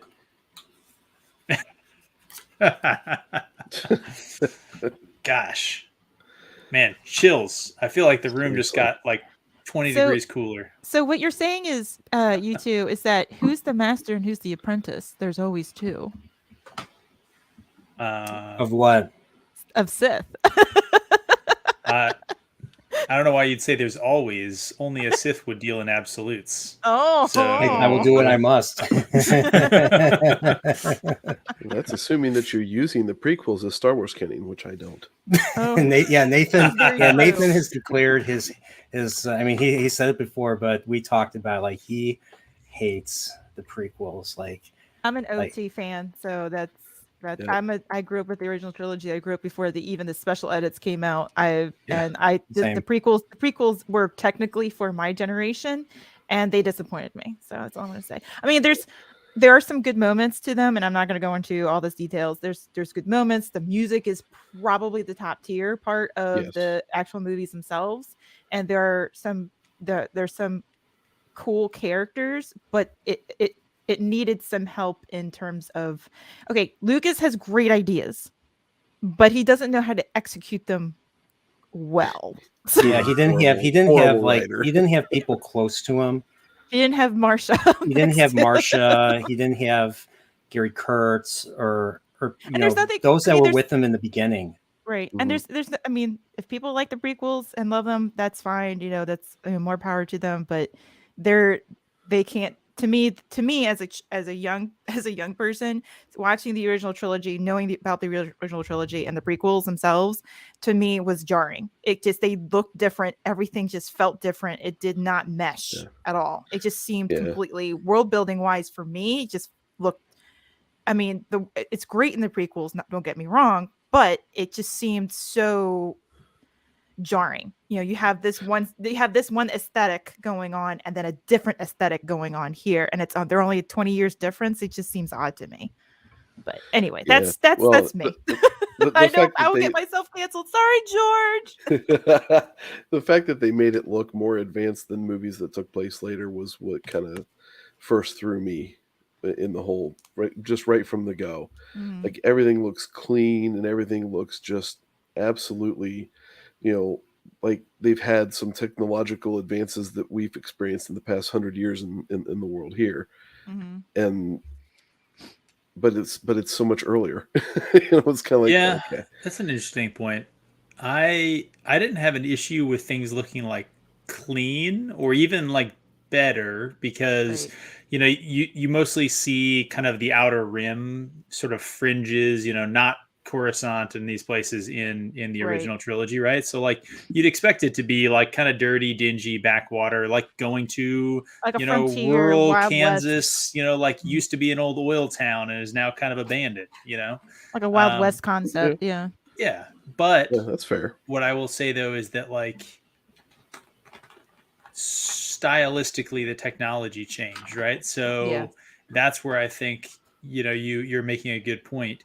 So original trilogy, everything was a little kind of boxy and like a little dusty and whatever, and then prequels, which was supposed to be a few decades earlier, and it's like holograms and like everything's much more kind of, like tiers above, and that I never really thought about that until you kind of pointed that out, and that is weird. Yep. Wait, That's did you why say there were holograms in the prequels? Yeah. Yeah. Well, they Yeah, were also in the they were- original trilogy too. Yeah, but but like the transmissions the were more difficult. hologram difference, right? So like it's one thing if you The go technological someplace and they difference of have it. like a box TV, and like you go somewhere else and it's a flat screen, and it's like, well, this is like your grandpa's house, and this is like your like yuppie kind of house, right? It's like, yeah, he's got the newer TV set, but it's like, here's the 8-bit graphics Death Star plans hologram versus the one that they're the star map for Camino or whatever. And you're like, these are like worlds apart. Yeah, and it's some of it too. It's just the aesthetic part of it all too. It's not necessarily just the technology. It's just the way everything looks is complete. I mean, I get it. Okay, you are out in the outer rim, but the aesthetic part of the film and everything else, it just looks so jarring and completely different. And I know it is going to be different because it's set in different worlds and different planets and different, battles and situations. But it just, I don't know, there was something there. Oh, hi, Krista. I know. They talked about her cooking, and I'm like, need to get me some mayo because Steve hates that mayo. But yeah, I don't know. For me, it was, I mean, I did like the pod racing. That was great. I thought that was an interesting part, interesting Oh, concept. come on. Hey, you never played the pod racing games. I did play the pod racing game, and it's still no. Actually, I thought of a perfect example of, I think maybe Nate, you'll have to tell me if this is the experience that you have. Okay. So I just recently, because Nerdporial left this as a gift. Thank you very much. It was appreciated. I just watched the original, but HD edition of the Wrath of Khan with my wife, who hadn't seen the movie before. Oh, she's and not? So we watched that movie. Okay. And there's the like screen displays on like the computer interfaces in Wrath of Khan, and then like go and they watch the video of like show me the Genesis project, and it's like like a videotape of of this thing, right? And we call it and Mr. for the Coffee. and for the modern audience, looking at what's clearly like a static kind of overlay surround, and then like a little TV sort of screen where they're playing like VHS video of her like talking it directly into the camera. And like some of the computer interface scenes are like so dated for like what we see now. And so when you see the original trilogy, you kind of have some of that where you're like, this is what 1970s people and 1980s people thought future technology was going to be like. And then the prequel series, it's like smartphones and stuff like that, where it's like they've realized enough technology to have like a very different sort of direction that technology would go in. And so the stuff they're seeing is more real than, I don't know, that maybe. I think that has something to do with it too, is because of you talk about at least 20-year difference in terms of the technology between the two series. And that's the one thing I don't care about prequels in general, is if the creator waits and waits and waits and waits and waits to be able to work on the prequels instead of keeping it all to, I don't know what was the true reasoning behind all that. I think he mentioned a while ago was something about technology, and I understand that, but it was divorce. When you he separate, didn't want to make any more movies because he was him and Marcia got a divorce. Him and Mrs. Lucas got a divorce, and he had a daughter. He had an infant daughter that he was raising. So he went from being a major director, where he had to live the job for 10 years.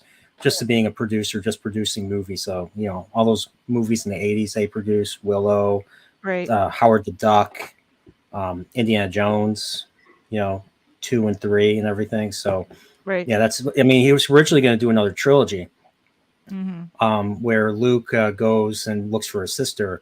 and I think his sister would be the final temptation from the Emperor. But then they kind of merged those into the first trilogy, Right. whereas they would take out Emperor and Vader at the same time, and Leia would be the sister instead of a totally different character. So, I mean, that was what originally Lucas had in mind, but making those movies was really tough, and plus the divorce, so that's why he didn't do anything. And I don't know if he was. I mean, I don't know if he probably thought of ideas in the late '80s, like the whole Mustafar thing. I think was he came up with, or somebody came up with it as early as '87 or '88. A friend of mine told me. I don't have any. Because a lot of stuff that we know now definitely wasn't stuff back then. I mean, it's been kind of, I wouldn't say piecemeal, but I mean it in a way, because some things were changed when the prequels came out. Like a lot of people I know who were upset at Lucas for changing certain things about the concept of the Clone Wars, and that was, I mean, he was the creator, he could do that, but at the same time, it's like don't get too upset if people's are retroactively changing things anyway. So I don't know. I'm an OT person through and through, and I think it gets convoluted, and I like the storyline of KOTOR. Oh yeah, that's me. Yeah, that was us at the Irish pub that we went to. So we spent a whole day. So me and Steve went to where. Without disclosing, went to where Mags lives, and so one thing I didn't say is that my philosophy during this trip was when in Rome ... and everything. So I kind of left it to the people I visited to see what they wanted to do. So with Pips, it was shooting and talking about the history of the city. And heck, Pips knew the trees. He knew what the trees were like. They were planted throughout the place that he lived. So it was very interesting conversation. What's up? I said I moonlight as an ent. Do you also talk slowly to the trees and sway? No, I talk very fast. He sings to the trees. That's what makes them grow, like Loyal. Or maybe I'm wrong. Or, wait, does that happen? Some people call me Tree Mane. Tree Mane. Tree Mane. So is there a horse version for an ent? So here's the thing though. Pips is really a horse. Like, so what you're seeing, like he has a hollow emitter that allows us to see him as a human, but he's actually a horse. So honestly, like everything that you're seeing right now is just mere illusion. Are you saying horse or something else? No, horse. Yeah, he's a real horse. And this horse, and Pips, you're a horse. He was born with sunglasses. So like the sun. So in order for me to enter his house, I had to buy these sunglasses. So if I would have went into his house without the sunglasses, I probably would have died. Like I had to go sleep with them. I had to. I was able to take them off for my single Picard stream, because there's like a 2-hour window. So, but there's gnashing of teeth involved. There's loss of hair. I mean, look at me, like it's the light is just too bright. Is really what it is. It's just So you're saying the sunglasses are like God putting Moses in the cleft of the rock, so that he could be able to wiststand. I think the sunglasses are like an entity. Either turn your back to own. Pips or put on glasses. Yeah, like no one wants to see that full moon. So, yeah, the sunglasses literally said, "I am what I am." Okay, I'm kidding. I don't want to sound. I don't want to get blasphemous now. Sorry. I am what I am. The burning sunglasses. Oh, okay. I'm getting blasphemous now. So, but it was a lot of fun. But so what do we do, Mags? What do we do? I know Steve is not going to be here for a while, if he even is able to make it. He might be too tired by the time we get. If he comes home in time, because he's working right now. He's working for another hour, I think. So, what did we do? What did the three of us do together? We went to the throwing of the axes and other sharp objects. Yeah, we did that, and it was a lot of fun. It was just like a great way to it was just a great way to just vent frustration. I think this was I was just, I was recovering from. This was before episode 4 of Picard. I wasn't as upset, but I was just, it was just me venting my disappointment with this season so far. Everybody's saying, "Oh, this is a great season and everything. If you don't like it, then you don't like Star Trek." And I'm just like, I'm just throwing knives and axes, and I'm throwing spears at this wall. I'm pretending the board or the wall or the wood that I'm throwing at is just all those. I'm just pretending it's all those positive reviews. You did pretty good on the Ninja Stars, I think. And then you were really working on, I forgot what those circular things were called, but we also threw shovels and donuts. No, not donuts. Circular things. We also threw spears, so we felt like Spartans when we did that. Mayo. Mayo. But yeah, so yep, that's the axe company that we went to. Yep. That seems like a pretty legit place there. Sword, shields, all sorts of stuff. Yep, and you can put. Did you get to swing the sword at the person with the shield? How does that work? No, but they're trying. They are trying to get they're trying to do a shield throwing. So like be like a Captain America, be able to toss the shield and actually stick it on the target. So they're trying to get that worked into their repertoire of stuff. So they're gonna do like that final scene from Fellowship of the Rings where the Uruk-hai throws it at Aragorn and it gets his head against the tree. Like I think so. Yeah. So, but yeah, this was a blast. I mean, I'm not gonna lie though. I think I'm still sore from playing with sharp objects because you have to literally, especially with spears, you have to put your entire body into it. But it was really fun. But before we went there, I forgot that we went to lunch, and that's when you Brian we were all talking about Star Trek and everything, and just talking about all kinds of things. But yeah, getting our frustrations done out at the Axe Company, and then after that we went mini golfing, so that was really fun. We went to a place, got some appetizers. Then we went to, I forgot, what was the name of the first place we went to? It was the Axe Company. That was before that. Yeah, we met you at like a restaurant. And Taza Kitchen. Yeah. We met there. I think I got a pizza too, margarita pizza. Margarita, yep. And it's so funny because Steve and Brian were talking about the place that they went to that was sketch. My god, yeah, we didn't talk. I bring them to a place that's good for lunch and everything, and they're like, this is like 1,000 times better than like we went to this I think this was a Turkish place right by Steve's, and like I ordered like beef tenderloin with I ordered beef tenderloin. It was $16, and it was lined up. There was like a 2-inch line of beef tenderloin and a 5-inch line of rice, and then like a 10-inch line of lettuce.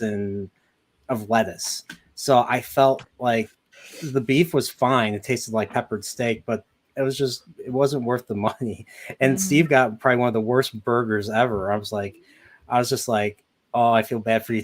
I feel bad for you, dude. Worse than the burger you had with me? I don't know. I didn't try the burger. It was probably mystery meat. Based on how Steve reacted, I'm assuming it was way worse. And the funny thing was when we got there, I'm looking at the menu and he's looking up and he's like, whoa, what? He's like, oh, dude. I'm like, what? And he's like, those people came in, sat down, looked at the menu, then a few seconds later got up and left. They just got up and left. I was like, oh. And it was like that was a red flag right there. So, and I already had my appetizer. I had some tomato soup, and the tomato soup tasted like something it tasted like Campbell's soup out of a can, and they just put some unmelted mozzarella in it, and it just didn't taste good at all. I was like, you know what? We'll stay and be polite. And $50 later, we're like, let's have a moment of silence for the restaurant we'll never go back to again. So, yeah. So basically going to the place that I took them for lunch, it was like a godsend. It was absolutely a godsend. So we ate there. Let's see here. I had a beer, and you had what did you have there? Like a whiskey. I don't know. I don't know. I don't remember. But then we went axe throwing, and then we went to mini golf, and we had fun with that. You always got in the water all the time. Yeah, that's true. So in mini golf, mini golf. Well, it's because I'm a great I'm a great golfer, and I wanted to see if people were paying attention. That's all. You know, you just were curious whether or not you could kind of find the alligator that you had to fight and get your hand in there. Yeah. That's exactly what it was. And then I think, and then we went to this Irish pub for dinner. And I'll have to say, and I had it was yesterday. It was St. Patty's Day. I hung out with a friend. He made some Reubens, but they had some delicious Reuben egg rolls at this place. Like I really like just dip in some Thousand Island dressing. It's delicious. That was good. Yep. We had a fun time there. Just shooting the breeze and everything, and just having a good old time. And that was a fun time. That was a fun day. I enjoyed myself. Thank you for visiting. That was really fun. Getting to meet both you and Steve in person. And yes, I am that short. So yeah. So I can safely say I'm taller than Mags for sure. So yes, by like 18 inches. So there you go. So I was just once again I was hunched over. I was bending my knees and everything. So don't believe me, it's true. So I will say when I heard that you guys were all getting together, I was a little jealous because I happened to actually be very close to the same area, like the same time you guys were all out there. I just unfortunately had a job interview, and so I was busy doing stuff. Like I was seeing the pictures, and I was like, they're only like an hour and a half away. Oh my god! We're much further. We're like 4.5 hours away. Oh wait, well you were in Virginia. That's right. No, but by chopper it's a lot quicker. Yeah, also true. Yeah, I was like about 90 minutes on like the end of the triangle from Richmond and like. Yeah, we went that Wednesday. I guess like Arlington, like that kind of area. So I was out like in the center part of Virginia. Okay. Yeah, we were hanging out that Wednesday that week. Yeah. So yeah, I'm not sure if you were. Wednesday was when my interview was. You should have. No. Should have reached out. We would have probably figured something out. I would have figured something. It was a whole drive up there, do a bunch of interview stuff, drive all the way back. I was focused on trying to get a job. I was like but I could have brought you to an Irish pub. It would have loosened you up a little bit. No, I gave up alcohol for Lent. Remember, I would have. Oh, it's right. Yeah. Ryan already did that to me.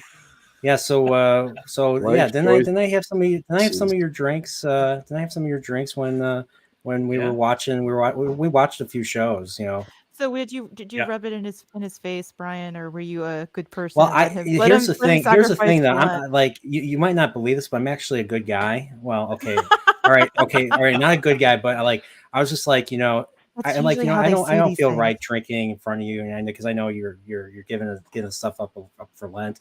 Totally get that. And you're like, and you said no. My wife, Mrs. Pips, always drinks in front of me and rubs it into my face. So like, well, that's your wife. But then again, you know what? I changed my mind. It's like, you know what? I'll have some of your bourbon, and I did. And Pips has hated me ever since for that. Yeah. He went online, told Roman I did that. I was like, dude, not cool, not cool, man. So just I had to complain to somebody. I just you're the one that was telling me that like, here, he's like, my cabinets, you're welcome to my cabinet. I was like, wow. So like, because I'm a good host. Yeah, that's true. That is absolutely so. Not only is he a horse and he was born with sunglasses, and he has mobile emitters throughout his house to make himself appear human, but yeah, he's a great host. He's a great instructor, and I think you said you had something you wanted to report on. You saw a movie. You saw a movie ahead of time, and I see those latte pics. I hate you. Stop it. I had a latte, and you know what? It was they were really good. disappointing though. I feel like the ones I made for you, they weren't that good. I'm sorry about that. In general, you know what? Trip was giving me shit about this in the comments before. I didn't even make you I mean, pizza. it didn't affect the and, like, taste, did it? really, Like it's just, it was you know. just what it was is that you have to come out and visit again. So like, you know, Yes. Here we go. I Like saved bragging the about your good people. pizzas, so I have to. So Yeah. if that does happen, I have to try your pizzas. But Hey, but you saw Dungeons and Dragons, so I know you said you have only a limited time. So yeah, tell us about Dungeons and Dragons. Should we all see it? I did see Dungeons and Dragons. They did an early release. Let's see. Do I have the? Let's see if I have the ticket. I'm just gonna reach into my pants here. Let's see if this will focus. In case, right there's the ticket as evidence. Wait, let Dungeons me. and Dragons 2 p.m. Hold it. Keep holding it there. Yep. Wait, let me hold it. Soul layout. There we go. Dungeons. There you go. Does it say Dungeon and Dads? It does. It's a very weird abbreviation, but it does say right there. Does say 2 people, Sunday the 19th. So there you go. You guys can all scan that QR code. I don't think it'll get you anything good. I did already watch the movie, so yeah. Excuse me. And yes, yeah. Pips did say that. So yeah, you're right. Oh well, that was intentional. I'm glad somebody clipped it. I mean, you know, I'm here for you guys. See, I'm on a panel. I'm on a panel. If I were in the chat, I would have done that already. So you would have whipped it out already. No. All right, so you guys heard her. Bring her up full screen. She made promises. Here's a good question for you, Pips. Not in front of children, Pips. Jeez Louise, what's wrong with you? Well, I didn't say that I was going to do anything. So, Pips, why didn't you take me to a barbecue place? Ooh, that's true. It is North Carolina. I tried to, and they were all closed. Legitimate conversation. We were looking for. There's a couple really good barbecue places that are in the area, and I hadn't been to them for a while, and so I was like, yeah, there's a few good ones. And I was looking them up, and Joe, I think that both of the two that I had previously found as the best ones in the area, I don't think they survived COVID. I think they shut down and never opened again, which is real unfortunate. So now there's a couple places that have okay barbecue, but they're kind of like the sort of like mini chain establishments. You know, had 3 or 4 locations in the area, and I offered to take him to one of those, and he was like, "No, I don't want any of that chain shit. I want to." Go someplace else. So we went to actually, I think, a pretty fun restaurant. Their deal is about like obscure meats, so you can get like camel and bison and alligator and gazelle and stuff like that. So they had good food. Okay, Dungeons and Dragons, the movie, right? Let's see. I'd say the top line is it's not bad. I think that would probably be the top line review. So I went with my wife, who she's a complete kind of normie for Dungeons and Dragons stuff. I have played a couple of campaigns, both 2nd edition and Pathfinder, which is basically 3.5 edition. Haven't played any of the new stuff, so I'm not a huge lore expert, but I do know some of it a little bit, and then the classes, archetypes, that kind of thing. I can't speak to the lore specifically of like the area that they were supposed to be operating, the Sword Coast and stuff like that. But I can say the classes, I think they did pretty well. So I'd put it as like being to Dungeons and Dragons what maybe phase 1, phase 2 MCU was. So like before they got so ridiculously formulaic and predictable and just churn out sludge, you know, when it was still like somewhat of an innovative kind of idea that they were doing, I guess. Nothing super surprising, right? Like you're not going to go in and ever be like shocked by the next thing that happens. It doesn't subvert expectations. You're very much like you're on a railroad car going down the tracks, and like you kind of know what the destination is. but it's not it's a fairly fun ride. There's some good humor, some good jokes. Some of the characters have some pretty good chemistry and interplay. Every single one of the characters has an actual arc that they go through, some character development where they start at one point and they end somewhere else, and it's believable. It makes sense. It's established through what the characters go through, and I think it actually does a good approximation of like a D&D campaign. That like you form the party, they go out adventuring, and like they have kind of a series of like, they run into some issue and then they find some solution to it and have to go on a little side quest to get this thing and come back and do this. And like it actually felt like a D&D campaign. So there you go. That's probably my overarching thoughts. It's not going to be for everybody. If you want like a good quality movie, if you're like, I like Citizen Kane, this is not going to be a movie that you like. But if you can think of like the Iron Man movies and stuff like that and be like, yeah, those were fun, like I enjoyed watching those in the theaters, then you'll probably like this movie. And there's no Rosebud in this Dungeons and Dragons movie. No. It also does a fairly good job, I think, of just putting Rings of Power and all of these other kind of streaming service fantasy to absolute shame. The settings, the costumes, the stuff like that was way better. It was like a good fantasy movie. Like it was a fun ride. So better than I think. Didn't they make a '90s Dungeons and Dragons movie? I haven't seen it, so I can't compare it to that one. I haven't seen. I've heard that one's terrible. I've heard it's terrible. Yeah. So. Yeah, I have not seen it either, but every time it's ever been talked about, it doesn't sound like it's a good movie at all. So all I know is it's more of a fail for what they failed to accomplish rather than what today's version of failing would be. It's like you sucked at it last time. This time you just were trying to intentionally suck by posting a message as a movie. Never played Dungeons and Dragons. I remember old commercials when I was a kid, like the board game, and there was the movie. And then years later, you see them playing it in Stranger Things, and I heard I think when I was in college, I heard one of the founders died, so I knew people that played it quite a bit. So it's I've never gotten into it. Never gotten into it. Never got into those. I only recently did, to be honest. So yeah, I knew people that played Magic the Gathering. I knew. I'm sure it's not the same thing, but no.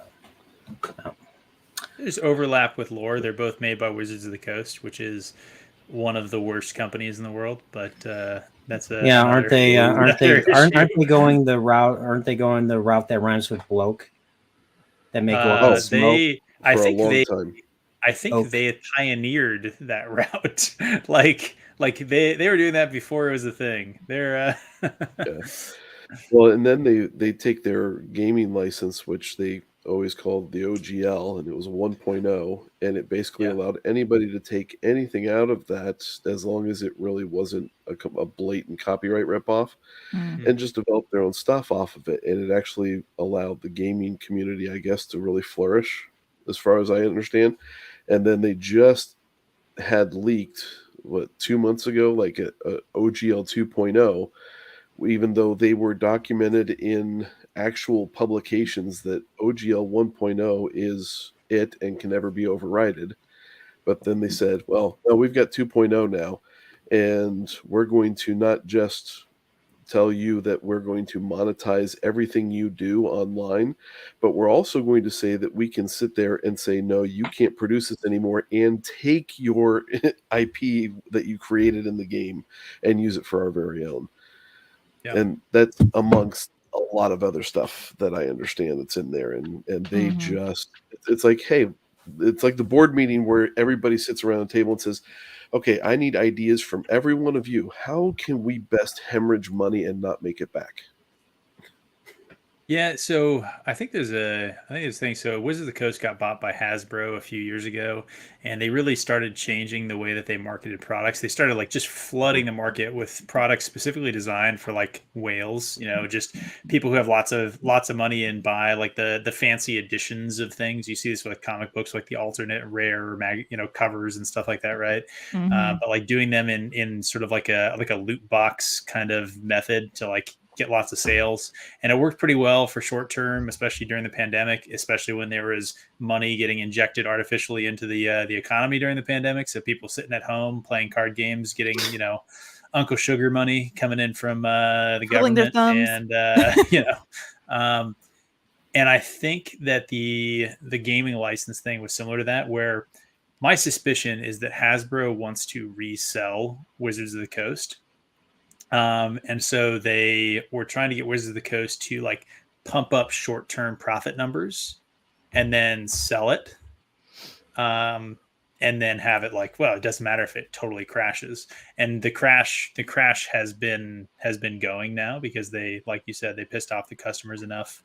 But anyway, another topic. I think it got asked if in the chat by Dempsey, I think, that if Iron Man 1 was a 7.5, where would this be? Tough question, because Iron Man 1, I think you're right to say Iron Man 1 is probably about a 7.5. It's like not a great movie, but Iron Man 1 has like some pretty like memeable scenes and stuff that like have some pretty good callback. And I don't know if this movie is going to have the legs that Iron Man 1 does in terms of like cultural impact. Iron Man 1 also was, basically spawned the MCU kind of as we know it, right?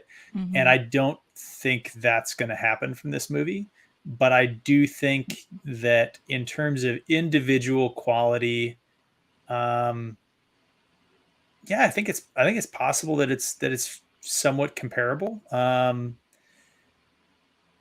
I don't know. I in general, I think fantasy is harder to adapt than science fiction.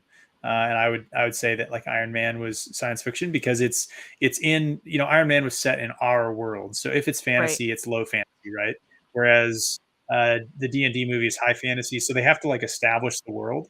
And that's always way harder to do. So for an audience that knows nothing about the world, it's not going to be as good as Iron Man.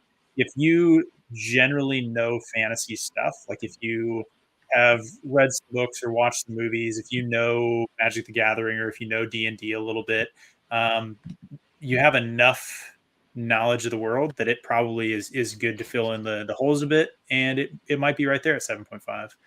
I don't know if that's a great answer or not. Do I think it's going to be successful? Yes. I actually think the movie might make a fair amount of money. Because it is fun. I do think like you could take your kids to this movie, right? Like it's I think it's PG-13. Yeah, so it's PG-13 and it's not pushing an agenda. It's which was surprising. Top line, does it set up like a cinematic universe type of deal? I think it could. I don't know if it will, but I think that, I'm sure that they're angling and hoping that they'll do that, right? Like we'll probably see at least a sequel with this party doing more adventures. And there might be a spinoff for one character that we meet that I think they would potentially do a spinoff with. Sorry, Mags, what were we gonna ask? No, I was just gonna jump right in. That's what you were just mentioning, that this is a good movie to see with like your kids, your family, or whatever. Yeah. And that's what a lot of people now are worried about. I mean, you talk about Disney and going downhill, and people are worried about that, bringing their kids to a movie and not having to go leave the theater and have their kids asking them stuff that they are clearly not ready to take on.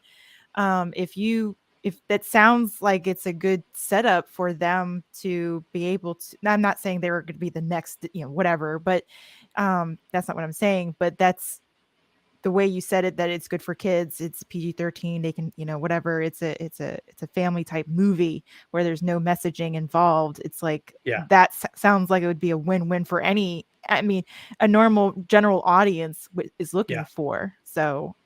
Completely. And I do think that and I think people forget that. Compared it. Yeah. Yeah. That's why I compared it to Phase 1, Phase 2 Marvel, because that was before Marvel like started going, girls get it done stuff. And they just they took characters, like established characters, they made stories. Yeah, they were predictable. They were kind of all the same movie with like a different superhero in it, and they kind of followed the same arc and they did the same stuff, right? But like they were fun enough that audiences kept coming back to them because they were pretty Right. well produced, and they were just fun, and they had a good balance of humor, and it was a fun time with your kids and stuff like that. And this movie did that pretty well.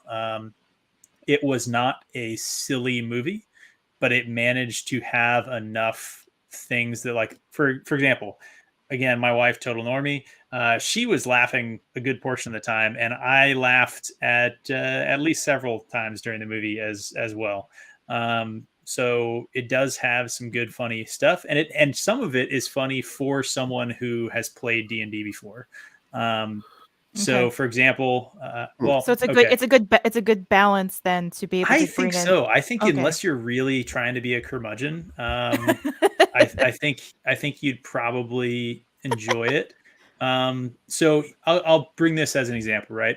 The big thing that I had heard before going into it that people were like, "Oh, this breaks lore," was the druid wild shaping into a owl bear, which admittedly I've never played as a druid. I'm aware that they have wild shape. I didn't know that they couldn't wild shape into an owl bear, but apparently that's a thing. And so, people who have played the game for a long time were like, "This isn't possible," and I can see that. They, rule of cooled it.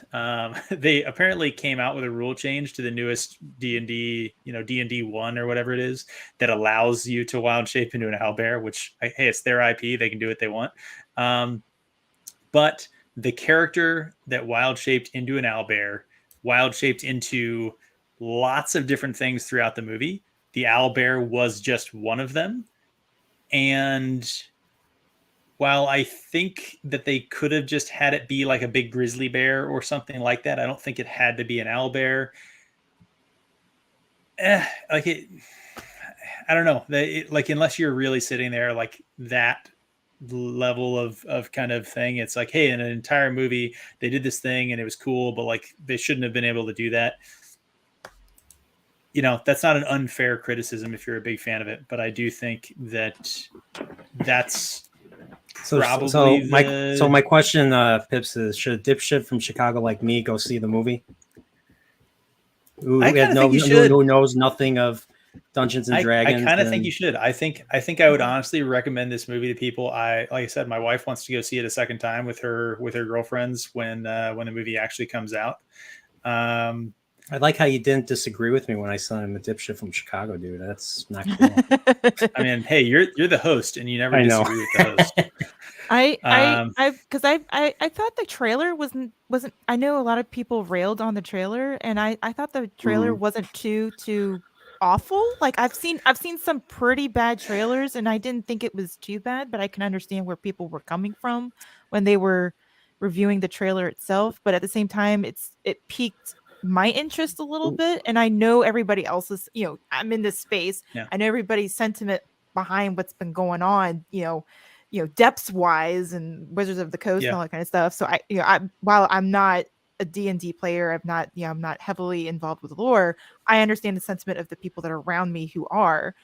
And for me, I'm like, the trailer didn't seem to be too bad, but I wasn't, it was kind of one of those things where it's like, I don't know, I'm not really a lore person. And okay. Did Amazon have anything to do with this production, by the way, since they're the I don't think so. Since Prime is offering early screenings and stuff? I don't know for a fact. I don't think so. It seemed to me, or felt to me, like it was just Amazon paid the studio some money to have this as a Prime subscription perk. And it was really poorly advertised, which is hilarious. I saw like a random news article. It wasn't like I got a notification as a member or anything like that. I saw a random news article and I clicked the link, and there happened to be one theater like within a couple 100 miles of my house, and it happened to be fairly close. So, so anyway, to the point that you're making, Mags, about like the trailer and the perception.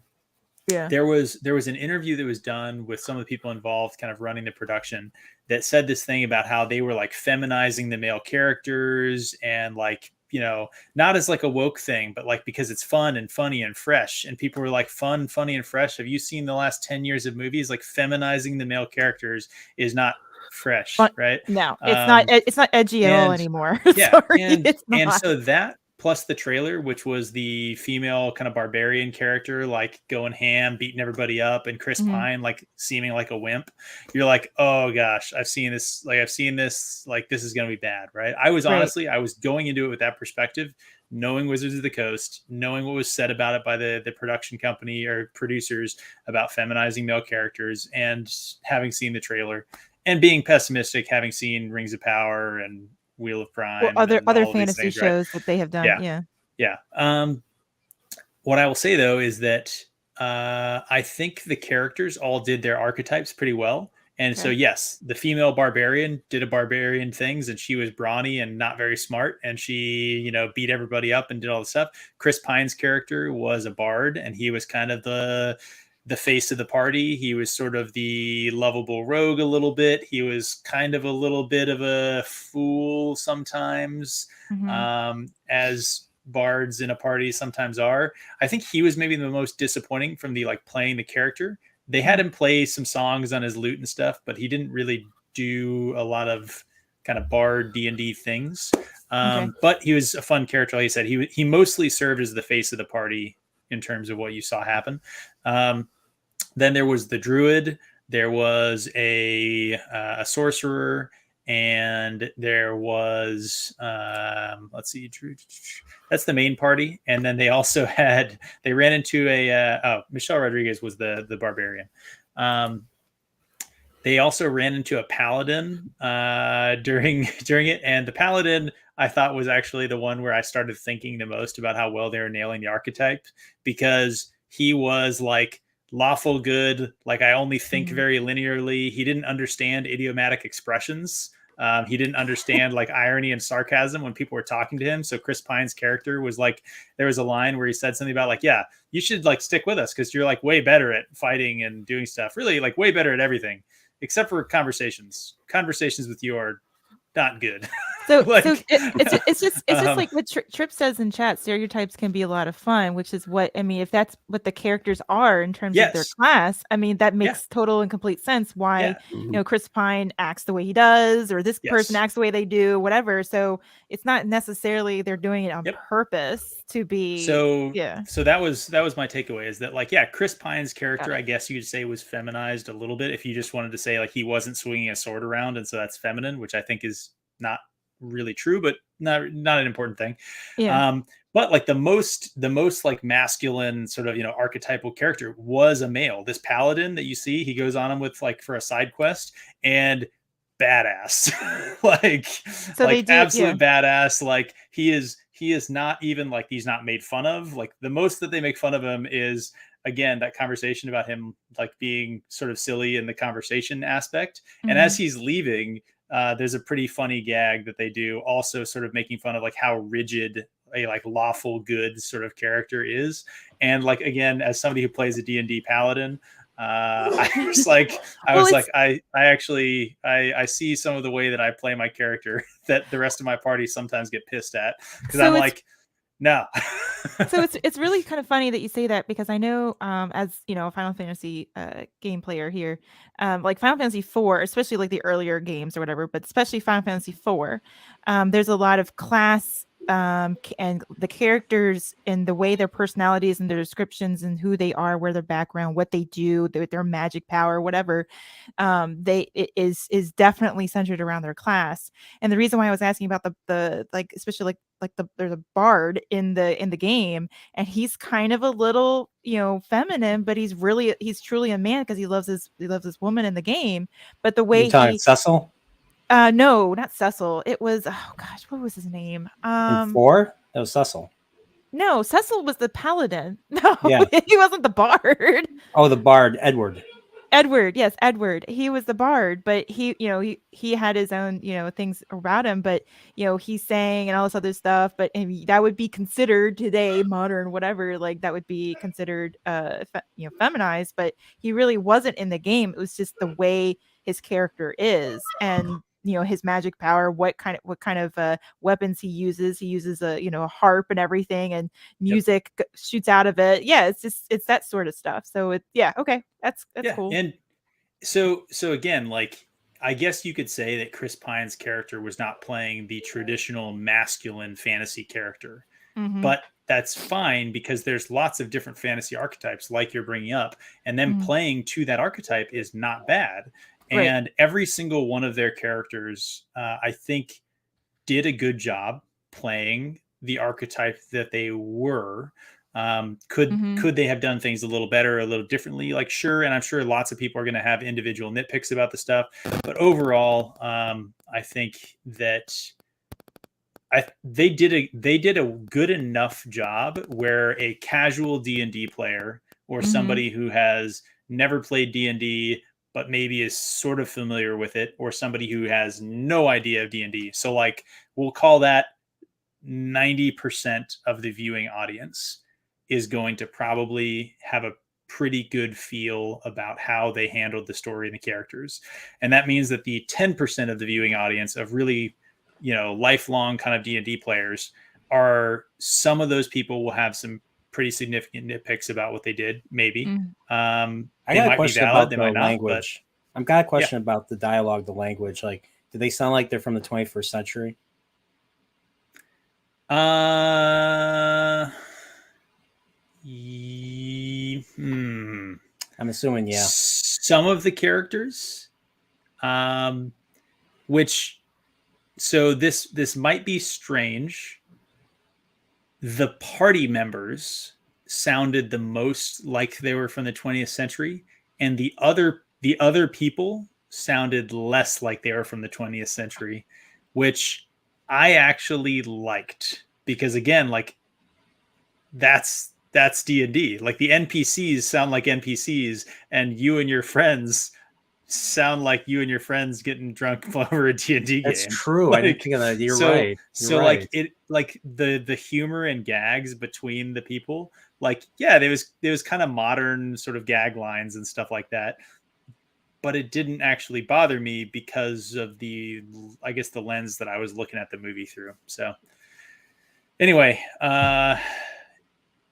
sorry for taking over your stream. It was, No, it was a movie. No, this is great because I've not heard of anybody who's seen it early access like this, and Pips is going up there. Like, he's before you know, he's gonna be getting positive reviews after positive reviews after positive reviews. That's true. I have to do the disclaimer. I paid for my tickets and my trip there. There were no trips to London. Nobody gave me swag bags. So he's Pips, not a shielding. It was full fare, and anybody who later sees it and thinks that it's shit, I'm willing to have the conversation with them, and they can tell me that I'm wrong, and I will say nay. So I as a quick thing, Brian, I don't mean to take over the stream too, but I have something something to share, just to kind of give everybody what Final Fantasy IV Edward looked like. And this is oh gosh, that was the artwork. So he's a bard, but he's a man in the game. So like, it's a shame he wasn't part of the final battle, but I really liked his arc. Like, like the first time you meet him, tragedy strikes, and like, it's terrible. Let's just say another character in the party hates him because of the fact that his daughter ran away to be with him, and then the moment we meet him, like, his castle is destroyed, and his love interest, the granddaughter of Tella's the wizard, that's with the party, and it's I mean, for a video game, for a 16-bit game that came out over 30 years ago now, it's still one of the most heartbreaking moments in Final Fantasy. I mean, the only other thing that could add or that could rival that, or actually no, beats that is when we first meet. Was it Cayenne or Cyan in Final Fantasy VI? That Yeah. was messed up. Yeah, that Like was that. that his entire kingdom was poisoned and he lost his family in the process. Yeah, So, and yeah. we're like, and like you literally like the game has you racing to get back to your family, and it's too late. And I'm just like, oh my god, talk about a gut punch.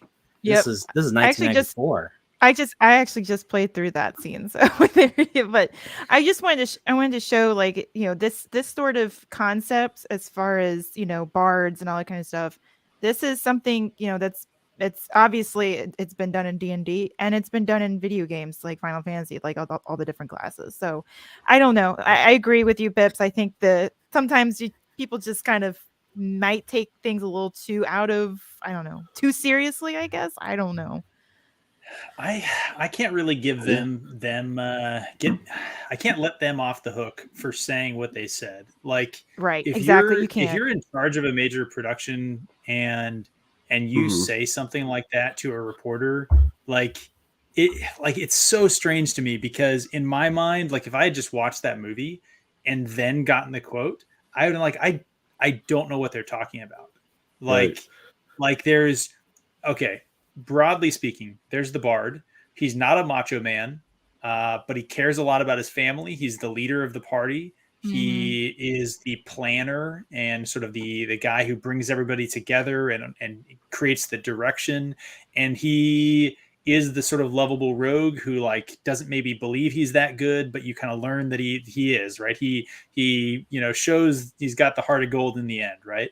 And then there's one other male party member who's a sorcerer who doesn't believe in himself, and he's kind of a wimp because he's a half elf sorcerer, right? Like he probably has no HP, and like the bard would flick him, and he would have to get a heal, right? Rings the sorry, power the L around. barbarian, right? So like yeah, he was kind of a wimp, but he ends up mastering his powers pretty in a pretty good way, and there's some good character growth. He develops some confidence, and like there's development there. And then the other like major male characters, there's sort of a con man thief guy who I won't talk a whole lot about, but he's Hugh Grant's character, and Hugh Grant does a really good job acting him. I'll say that. He's not a party member for most of the movie. And then there's the paladin, who like just badass, and he is your like typical archetypal paladin of the like somebody's talking crap about him, and he's like, I don't even care. Like, I know that none of you guys can be as good and just and right as I am, and I'm just disappointed in you. Like, it's and then he pulls out he had a holy sword, and he went to town on some bad assassin guys, and like fights off big giant monsters and saves everybody. So like it goes the gambit, and nobody is less than in every situation. So there's at least one situation where every member of the party has to be the member who shines, which again is like a D&D campaign. Like that's how it goes, Yeah. So well, that I'll tell you what, you've sold me on at least watching it after it gets out of theaters, just because I have kids and I can't afford to go to the damn movie theaters much anymore. And I gotta yeah. And I gotta save up for Mario. Oh yes, so that's what that's the plan. 3 weeks. 3 You weeks. better do that. yeah, save up for Mario. Plus, I just pre-ordered all the rest of the graphic novels from nice. From Robert Jordan. Plus, I got a copy of New Spring for only $20. That's like mine. Nice. I got an old New Spring copy for like $20. Yeah, I know. Yeah. I was surprised. I'm like, yes, click. It said like new, or it said new. I mean, actually, so it's New Spring. Nobody likes that book except Rafe Judkins. yes. But so you're saying I'm not gonna like it when I read it? No, you will. It's not bad. I'll put it this way. It's fine, and it's worth reading, but New Spring is the only book that I don't reread on rereads of the series. And you said I should probably read it after what, book 8 or Next, something, or book 9, or it's like after book 7 or book 8, Riders of whatever Heaven. publication order is. Like I always think that you should read it when the author published it, unless with few exceptions. I have a question. So I know you guys are done with Fellowship now on your book streams. So are you I guys know, and just I gonna? can't believe I missed the extended part of it. Are you guys going to, when you guys get to the Two Towers, are you guys going to read just once again, you know, in the order, book 3 and then book 4? Because you know what, as much as I'd like to, I will not read it that way. I'm probably going to go one chapter, book 3, then one chapter, book 4, then one chapter, book 3, and then one chapter, book 4. I like to read stuff chronologically as opposed to, you know, reading something and then going back in time. Oh, but if you go in like that's how I did Feast for Crows and Dance with Dragons, and you know, it worked perfectly for me. Yeah, if you're going to go chronologically in the Lord of the Rings, though, you're going to read patches and patches from different things, and you'll get into Return of the King before, and then you'll have to jump back into Two Towers if you're going to do the chronological stuff. Also, I know 3 chapters into Return of the King, like Frodo already takes care of, like, you know, Mount Doom and everything. Mm-hmm. So I know, like, there's a lot more chapters in Return of the King with Gandalf and the rest. So yeah, I know that's a bit of an issue too. So, I'm sure I could find a way to read them proper online. I think that what I'll say is that we haven't ironed out exactly how we're going to read them, but my position, and we'll discuss this if Nate and, you know, Alex and Dane feel differently, we might come out as a compromise position. But I generally think that you should read it in the way the author intended you to read it, and the author intended you to read it in the order that it was published in. It's weird, and I don't always agree with the author, but hey, who am I? I'm just a dipshit from Chicago who likes to read things chronologically. But yeah, I do. I am still on chapter 1 of book 2 in Fellowship, so I'm way behind you guys. But I do want to.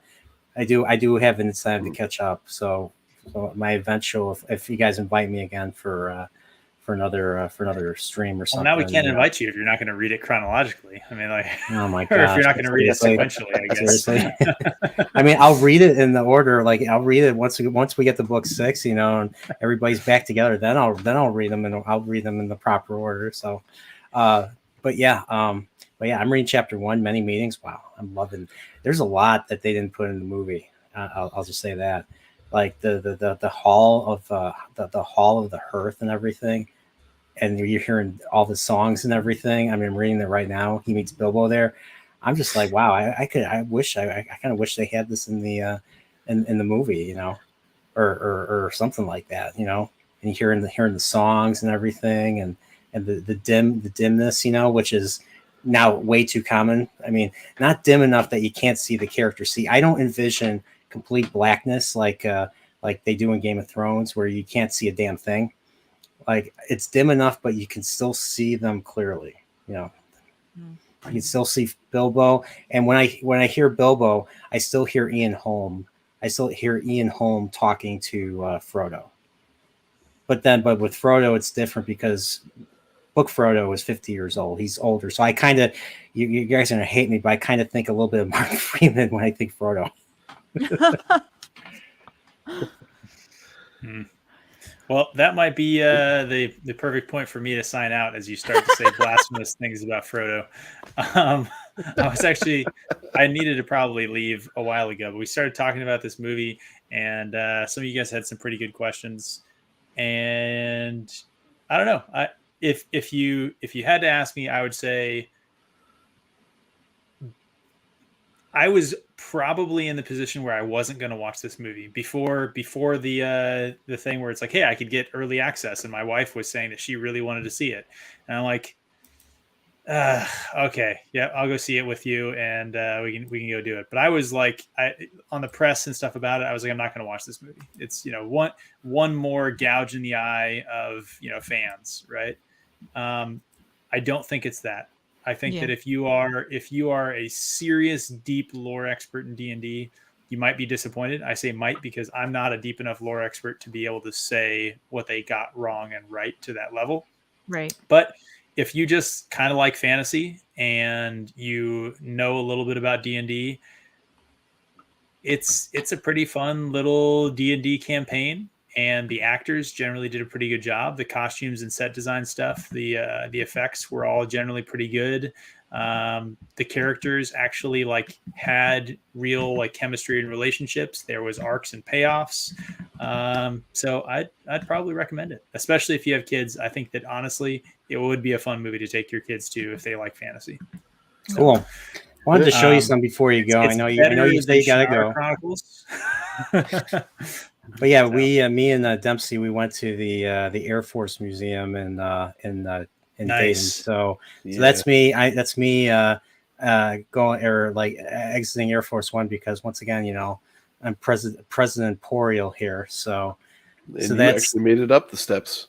yeah, I made it up the steps, and that's Dempsey right here. So yeah, so he's riding one of those vehicles because well, without going too much into it, he has permanent disability, so he can't walk far. But he has an awesome staff, like he has an awesome staff that he uses to walk. And I was like you with the beard and everything, just put on a hat and a robe, you'd be a wizard. You'd be a freaking wizard, man. So That's awesome. Because I was going to say maybe they're gonna make him check that we go through the metal detector. Maybe they're gonna make him check that staff. I thought I told you to take his stuff. Two Towers. I love that movie. But yeah, so that's me there. That's me trying to get through the.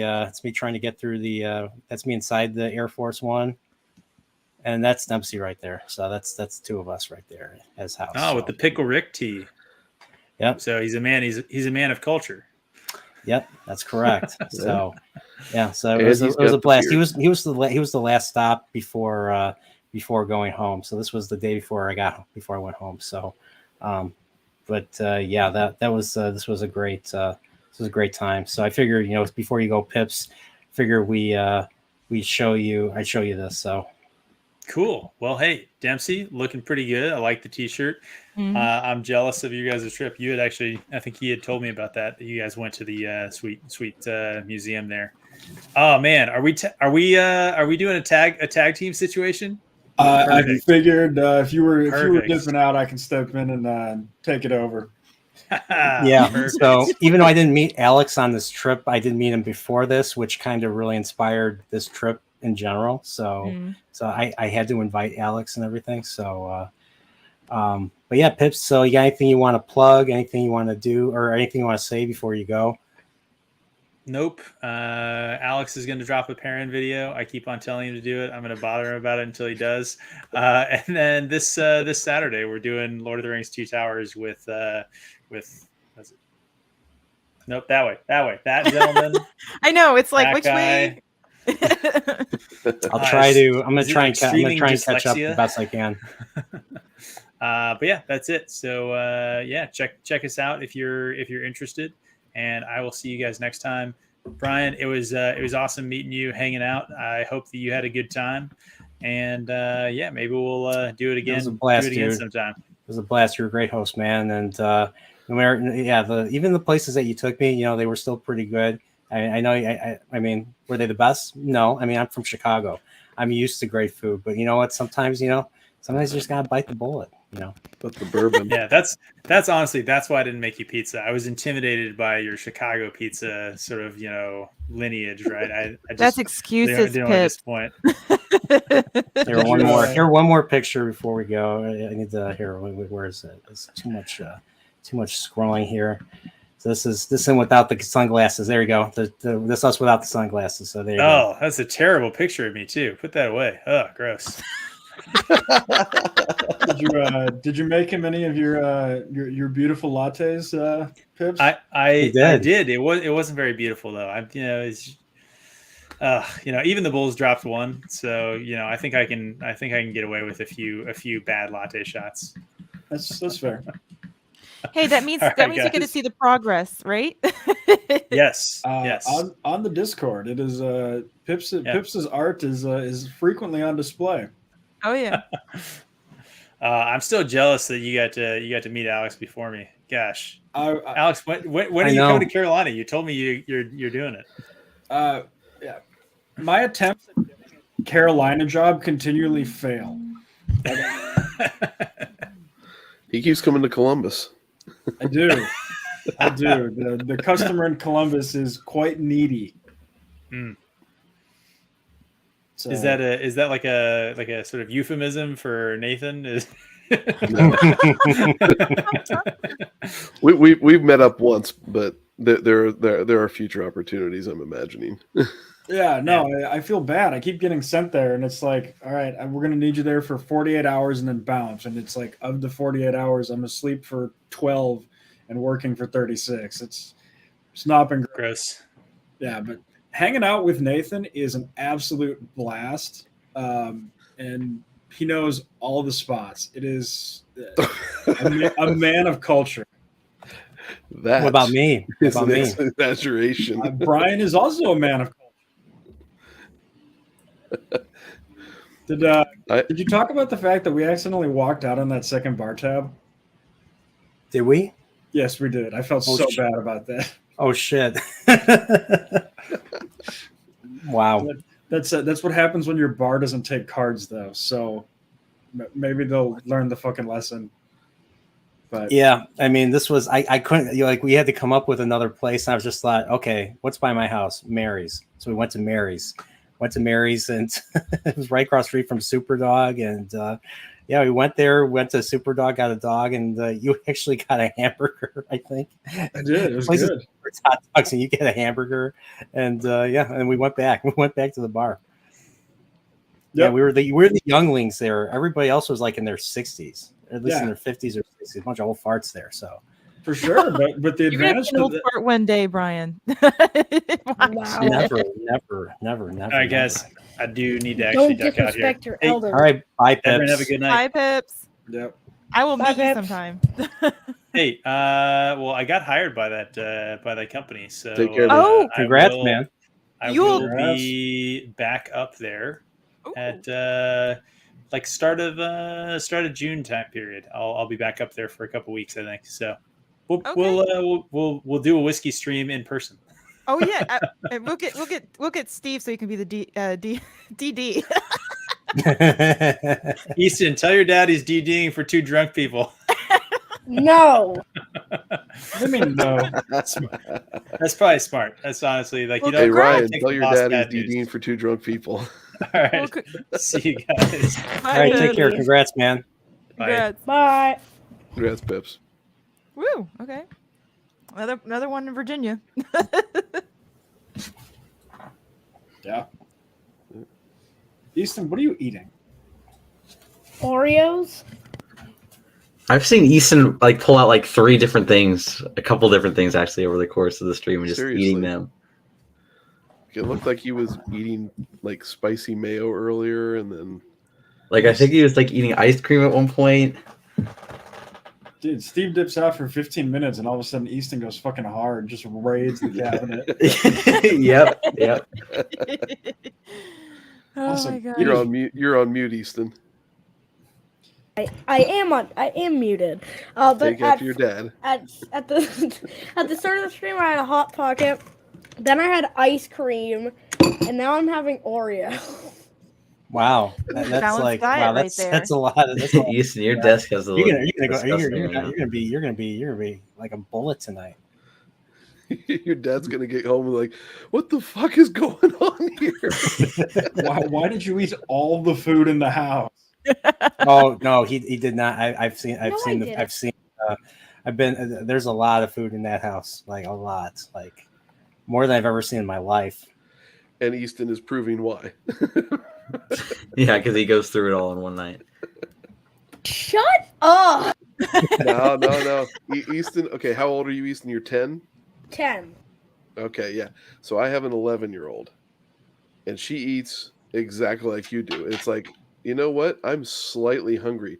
I'm going to go grab this huge thing of whatever, and just snack on that. And as my stomach empties room, it's just going to be replaced by more of this stuff. So I know. I did have, we did buy some, Steve really has a liking for Entenmann's donuts. So yeah, there was quite a few Entenmann's donuts in that house. I did help myself to a few. I like the devil's food. I like the devil's food ones. So he is the donut king. That's he for is. sure. Yes. He is. That's I Yeah. feel his donuts. I kept making the Seinfeld Entenmann's joke throughout the thing. Like, that donut is worth $2.25. 225,000. No, $2.25. It's an Entenmann's. Oh my gosh. No, Dempsey, no Dunkin' Donuts. Krispy Kreme, that they're better than Dunkin' Donuts. I went to True. Max, I went Yes, to Krispy Kreme's it on is. Friday. I went to Because- the factory, the one in Elk Grove, not too far from Chicago. Uh-huh. The best donut. I bought 4 donuts. I bought a mini donut, a couple mini donuts. I bought I think it was a cream donut, chocolate cream donut, and then I got the glazed raspberry. The glazed raspberry was heaven. Everything else was kind of, I don't know if it was stale or something, but they didn't taste like, it didn't melt in your mouth like the glazed raspberry. They probably weren't fresh. So That's probably what it was. I will say Dunkin' Donuts 10, 15 years ago would be better than Krispy Kreme. So the But thing recently, about Dunkin' Donuts has just fallen off a cliff. So the thing is about Dunkin' Donuts is that I've heard that they just use frozen donuts and heat it up. They get their donuts delivered at like 2 or 3 in the morning. You know how I know? So some of my walkporials may or may not happen super duper late, and I might not stop by for because the Dunkin' Donuts by me are like 24/7. So Jacob Ironside says Steve likes mayo-filled donuts. No, he does not. I don't even think they Yeah, exist. it's his favorite thing. It's his favorite thing. Right. Yeah. So yeah. Mayo filled. What kind of mayo? Hellman's mayo, Duke's mayo with the twang. You know, or- nothing too Hey, fancy. or is but it homemade homemade? mayo. Duke's is headquartered where I'm. Leave it Or- alone. Or is What? it Leave what homemade alone? mayo? What? Go Leave on. what alone? Duke's mayo. Hey, reason why I know about Duke's is because it was featured prominently in Better Call Saul. Mm.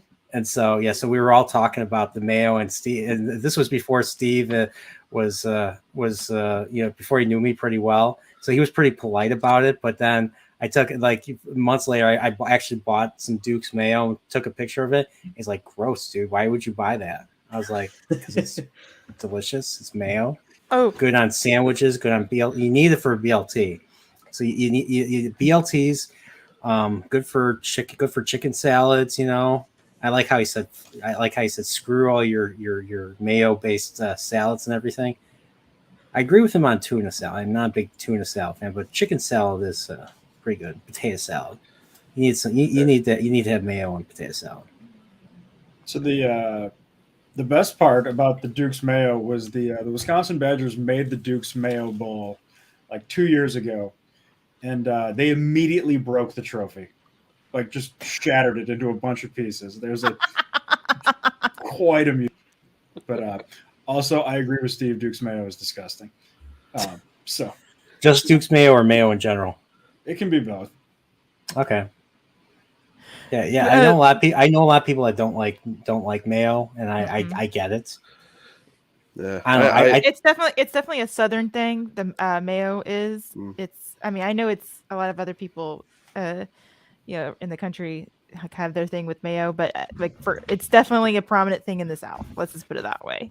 I had it. I had it on a chicken sandwich. It was a KFC sandwich a long time ago, called Chicken Little. I had it on there, and I had it on a McChicken sandwich, and it just tastes really good with chicken patty and some lettuce. See, and I made my own one time, and I've never been able to go back to buying the store brand stuff because it's just so much better because you can do so many things with it. It's awesome. What, mayo? Mm-hmm. Interesting. Trip- I've never Trip tried to do says- that. Trip says something blasphemous. Miracle Whip only. Yeah, she's weird. My wife is like that too. I don't know that tangy Trip, boost. I love you. Come on, Trip. Oh, jeez. I totally have like We glasses all on my have head. bad takes occasionally. We just forgive them and we move on. This is true. Yep. And we love them despite the bad takes. Ryan, do you guys have Miracle Whip in the house? Do you know by any chance? I'm pretty sure we I do. think we do. We like. I don't think we use it really that often though, but I think we You have should some. replace it with mayo. No. See, Switch it because out. the thing is, I'm pretty sure we have Miracle Whip in the house, but the thing is, Dad only puts it on like sandwiches or something.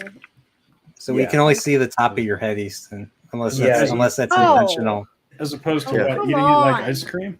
So Sorry, so I didn't know that. here's I'm here's playing what a you game at the do. same time. Either Ryan or Easton. This is your mission if you choose to accept it, which you do. If Is you to get Okay. a small thing of mayo and hide Oh, it in the God. fridge until Oh. he finds it. And then when he finds it, try to record his reaction.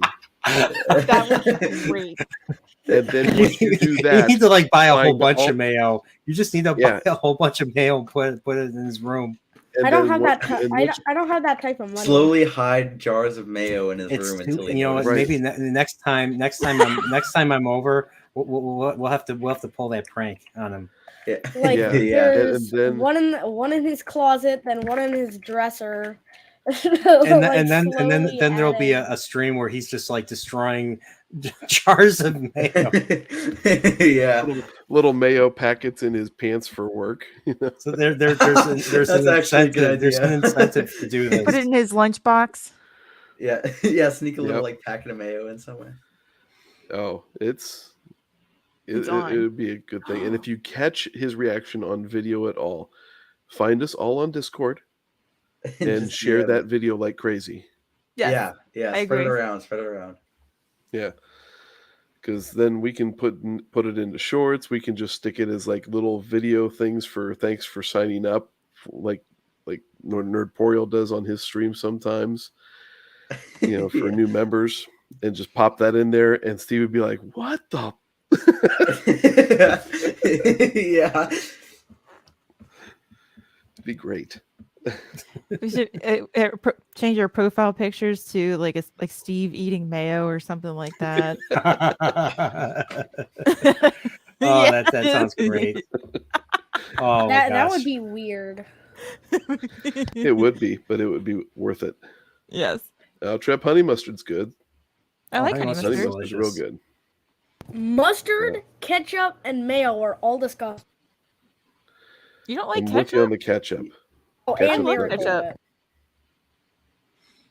Oh, this is a perfect one from Dempsey. Every time you become a member of the Nerdporial Continuum, a mayo bottle gets its wings. You mean it gets its wings in an Amazon box dropped off on Steve's porch? Well, and then there's an Amazon label on there saying watch Wheel of Time on Amazon Prime. You know, that'll be part of the that will if the mayo itself doesn't do it, then that Amazon Wheel of Prime thing will get him to destroy those mayo bottles. There you go. And you covered it up. Oh yeah. So isn't there a way to like Absolutely. find like the missing artwork, that part of the artwork, that small little part or something? I think Pips is working on that. And once he does that, then I will grab the file and print it off. Because that was the first thing I did on that unboxing video that we did on Steve's channel, I think. That I pulled it out and then I started messing with the blue tape and covered them up. Wow. It's like, not in my house. But like, yeah, like I just, yeah, it's just so. What is it? Were those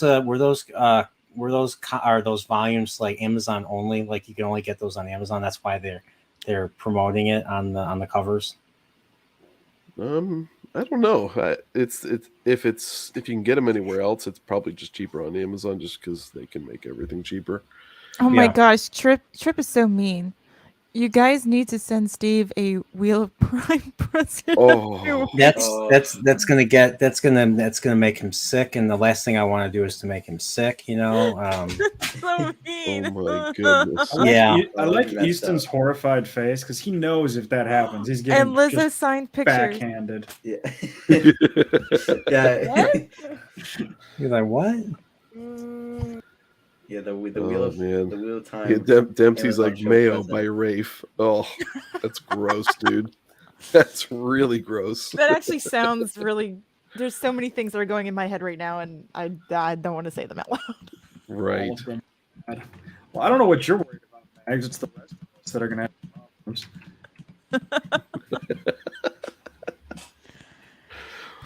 This is me and Easton. So yeah, so me, I'm slouching over right now, so that Yeah. Easton's almost like like Easton's a big dude. Is that you, Easton? Is that really you? Yeah, that is I'm me. standing And next also, to you? you're not slouching down. You're standing out fine. No, Easton. No, he was like don't- kneeling, sort of. I was practically remember. kneeling. I was kneeling down. Like I'm No, actually you wasn't. 6'7". Yeah. No, you're not. Yeah, I You're am. probably closer to like 6'10", really. You said Yes, you're I'm like 6 foot or foot 10. 5 Low foot balling something. yourself. You said you're like 6 foot something or 5 foot something. 6 foot something. I'm not Yeah, 5'7". I'm not little. I said I'm not- 6 foot Also, something you don't remember or like the 5 school. foot You don't remember like the something. chair you were sitting on for this, Easton? What? You were standing on a chair for this image. You What remember chair? that? Yeah, you're standing on a chair. You were standing on a chair to like prop yourself up. No, I wasn't. Yeah, I was there. I love how brought he up doesn't there. go along with this at all. This is perfect. He's like, no.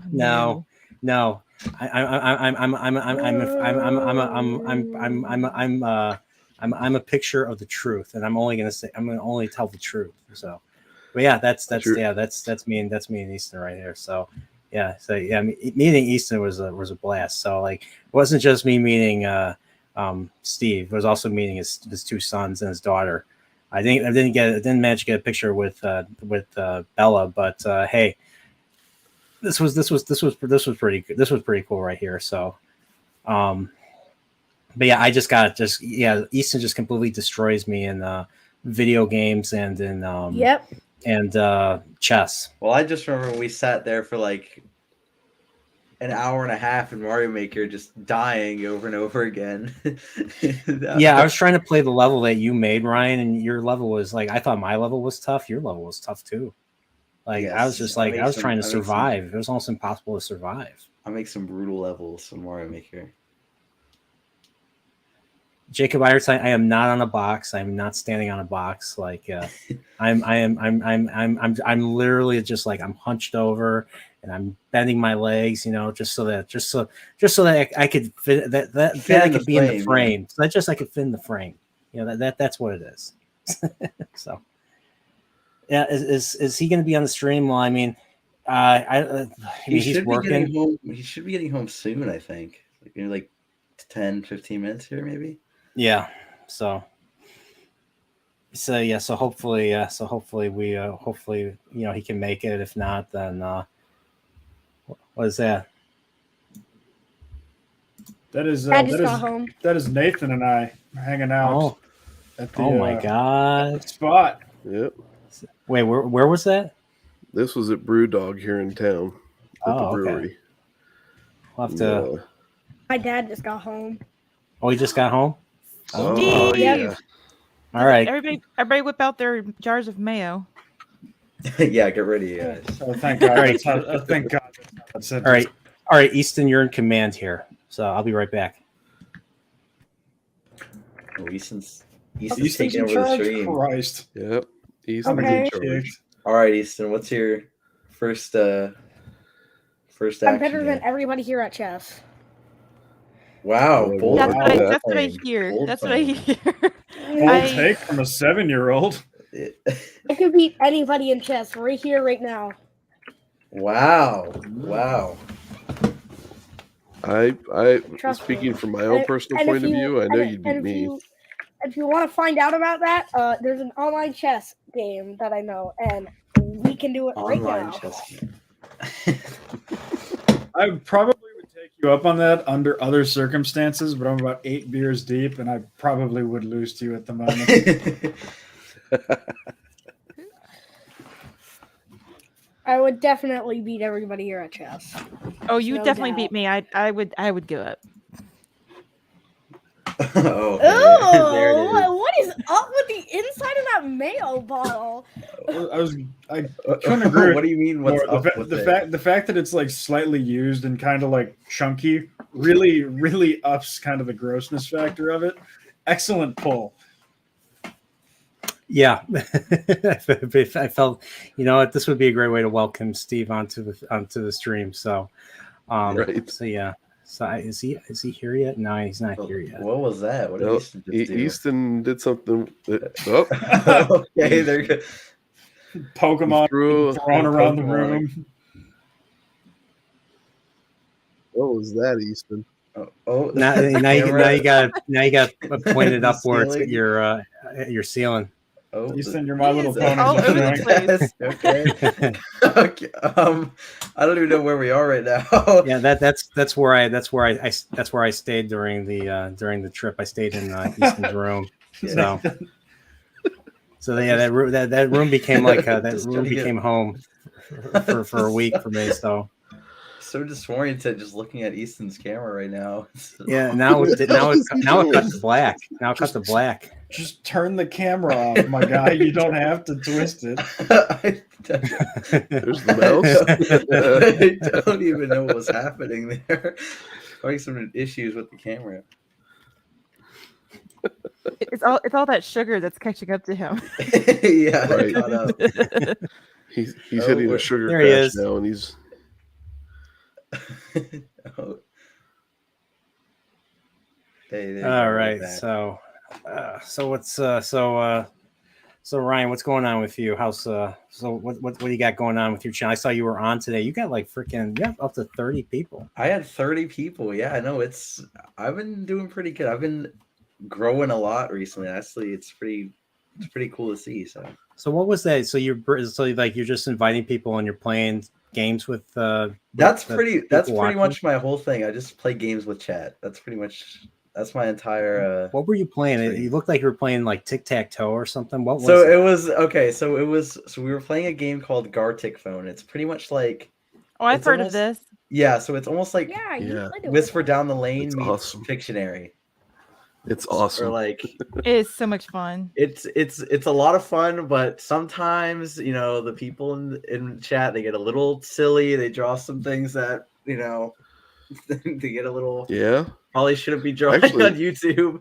Ryan. I think you, me, Easton, your dad, and Corey, and Yeah, I think we played think Gartic Purple. Phone, We yeah. all did that online one time, Yeah. and it was a freaking blast. Yeah, no, I love Gartic Phone. It's We fun. should do It's that very again. fun. Yeah, But it yeah, was I've fun been- as hell. I need to Yeah. learn how to It- do streams like that. Just join like a what do you call it? Like not a channel, but like a room or something,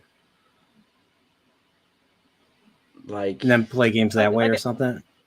But yeah, like a group call or something like that. Yeah, oh yeah, like a Mhm. like a voice channel or something.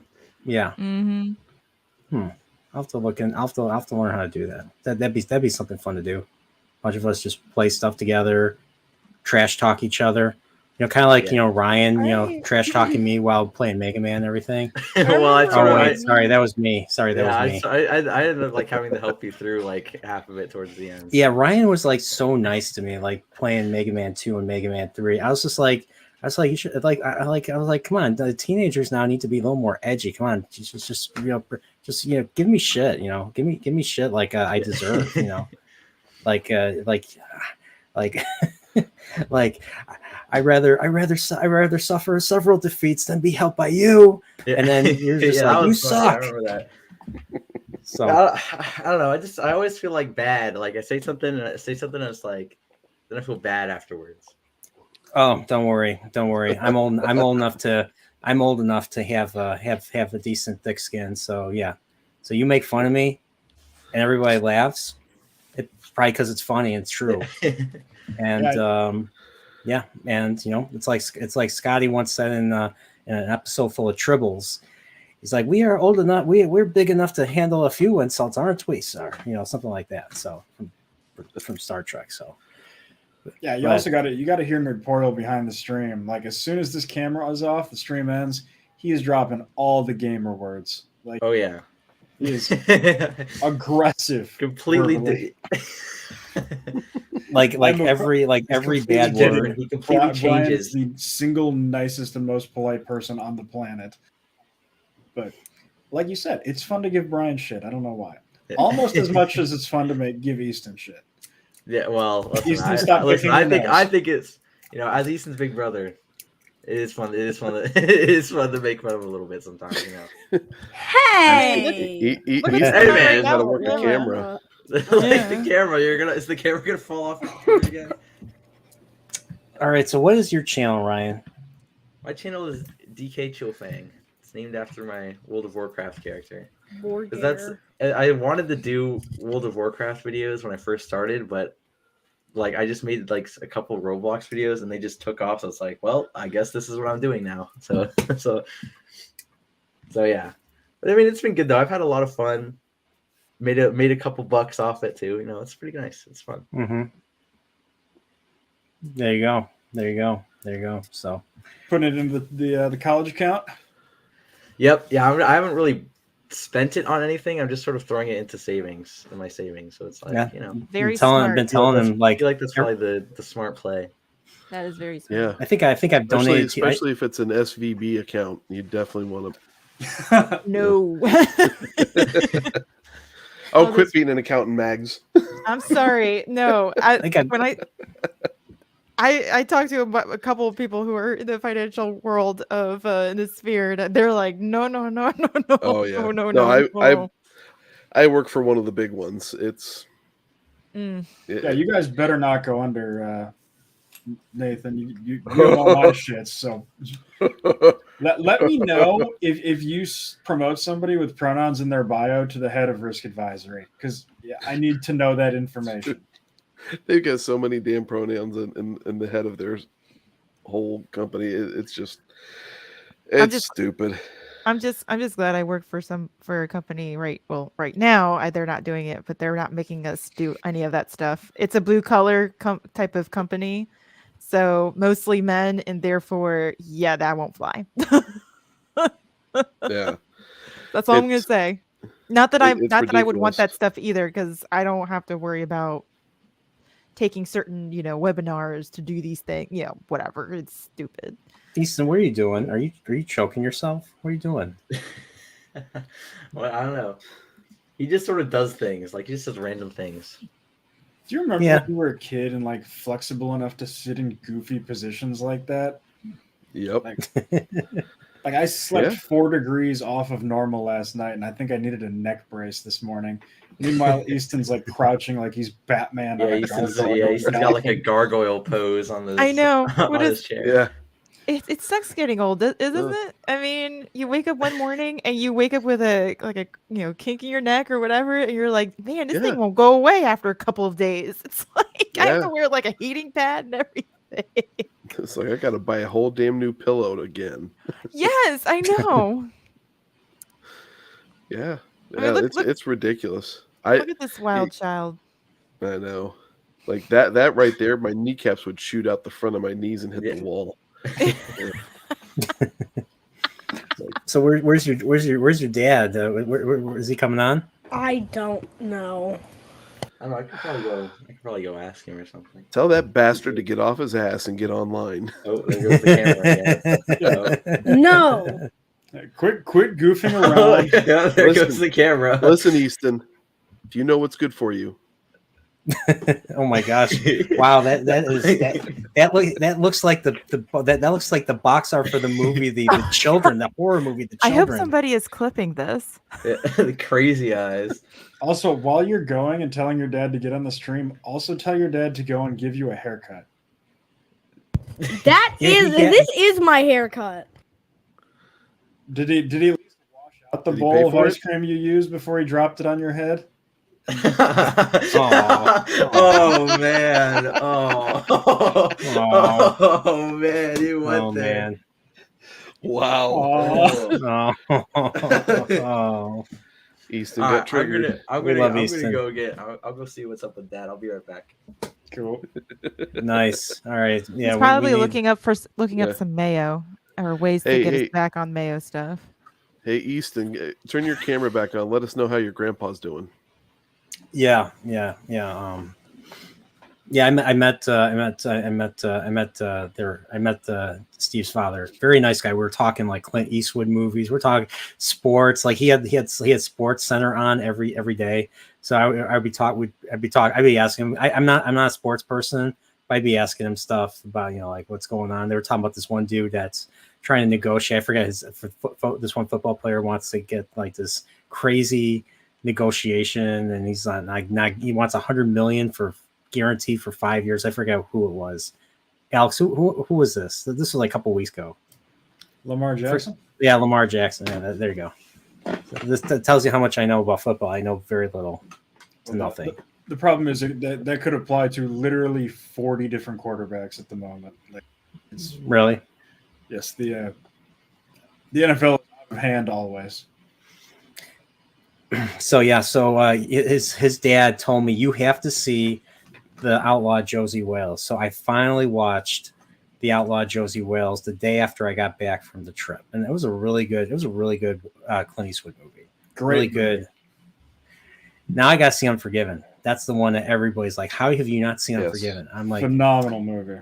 Yeah, so I have to see Unforgiven, and then I gotta watch The Wire. We watched me and Steve watched a couple episodes of The Wire, and I need to watch The Wire. I got a whole list of shows to watch. I was told to watch Ted Lasso. I was told to watch Ted Lasso is great. Ted Lasso, For All Mankind, Oz. Even though there's a lot of things that happen to dudes in the showers in jail, but I heard Oz was a good show too. And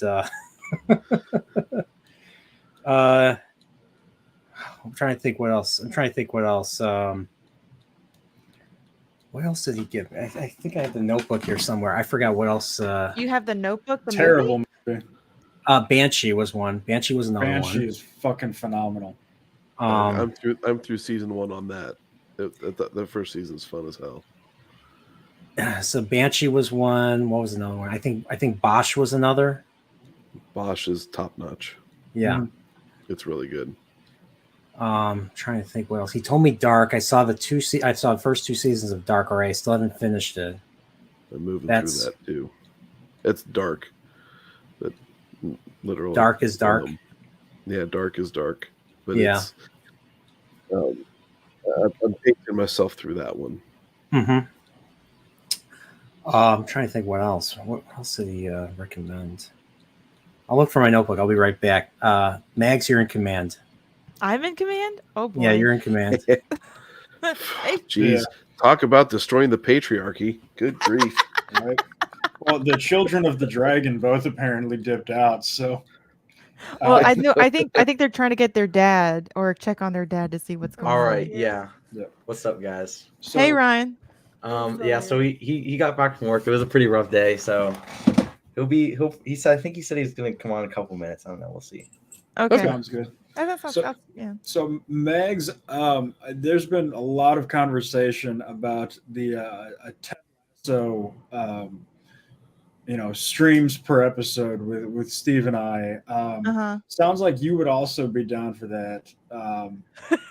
I don't want to presume, but I've never been on a stream with you before this, and I've always wanted to. Just kind of a fan of your content. You like my content, which is like nothing. Let me rephrase. No, that's my channel. I love your actions in the comments and the chats, especially Steve's. I love that you never let him get away with anything. He's so easy. She's always yelling at him. Well, he's the one that started it. He's the one that was like, I can tempt you with some donuts if you join my channel. And it went downhill from there. Okay, I got the list. I got the list right here. Oh, here we go. Okay. All right, so Justified was one that I did start watching. That was another Right. one that him and Pips recommended. I said Banshee, right? Yeah. Yep. Sons of Anarchy. See, that's an interesting one because there are elements of that are phenomenal.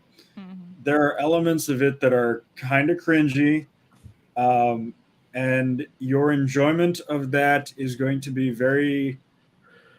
If you've seen or are familiar with the plot of Hamlet, Hamlet. yes, Okay. it's actually quite funny because when that show came out, one of the really famous newspaper reviewers made a comment in his like New York Times article that, Sons of Anarchy is fine, but nobody's going to confuse it with Shakespeare.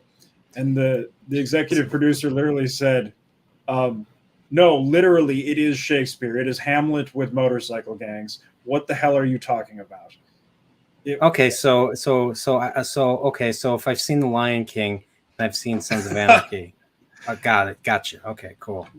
I mean, Nathan, correct me if I'm wrong. Jax Teller does give off serious Simba vibes, especially after he's grown up.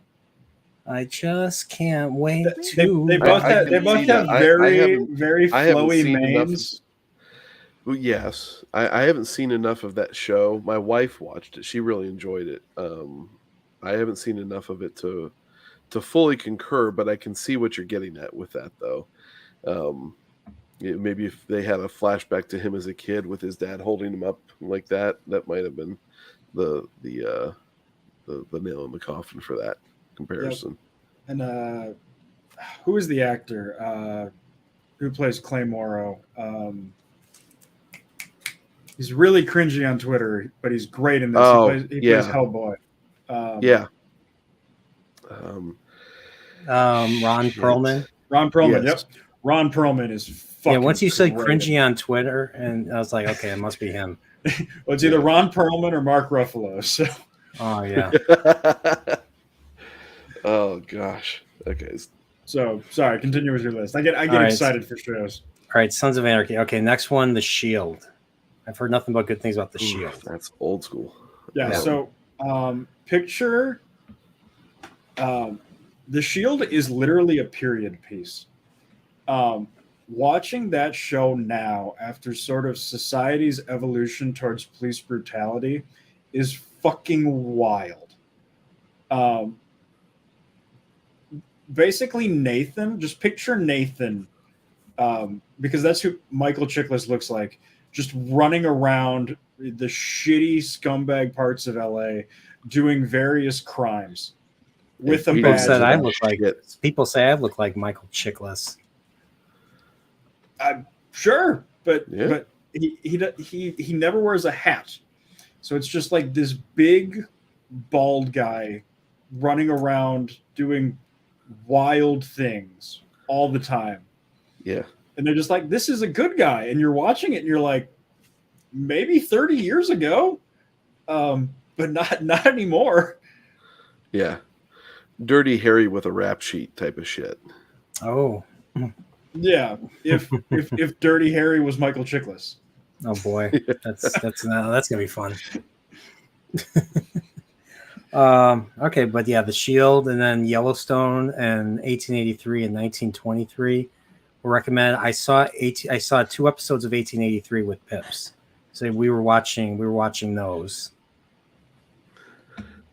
What's up? Something funny. Mags' new screen.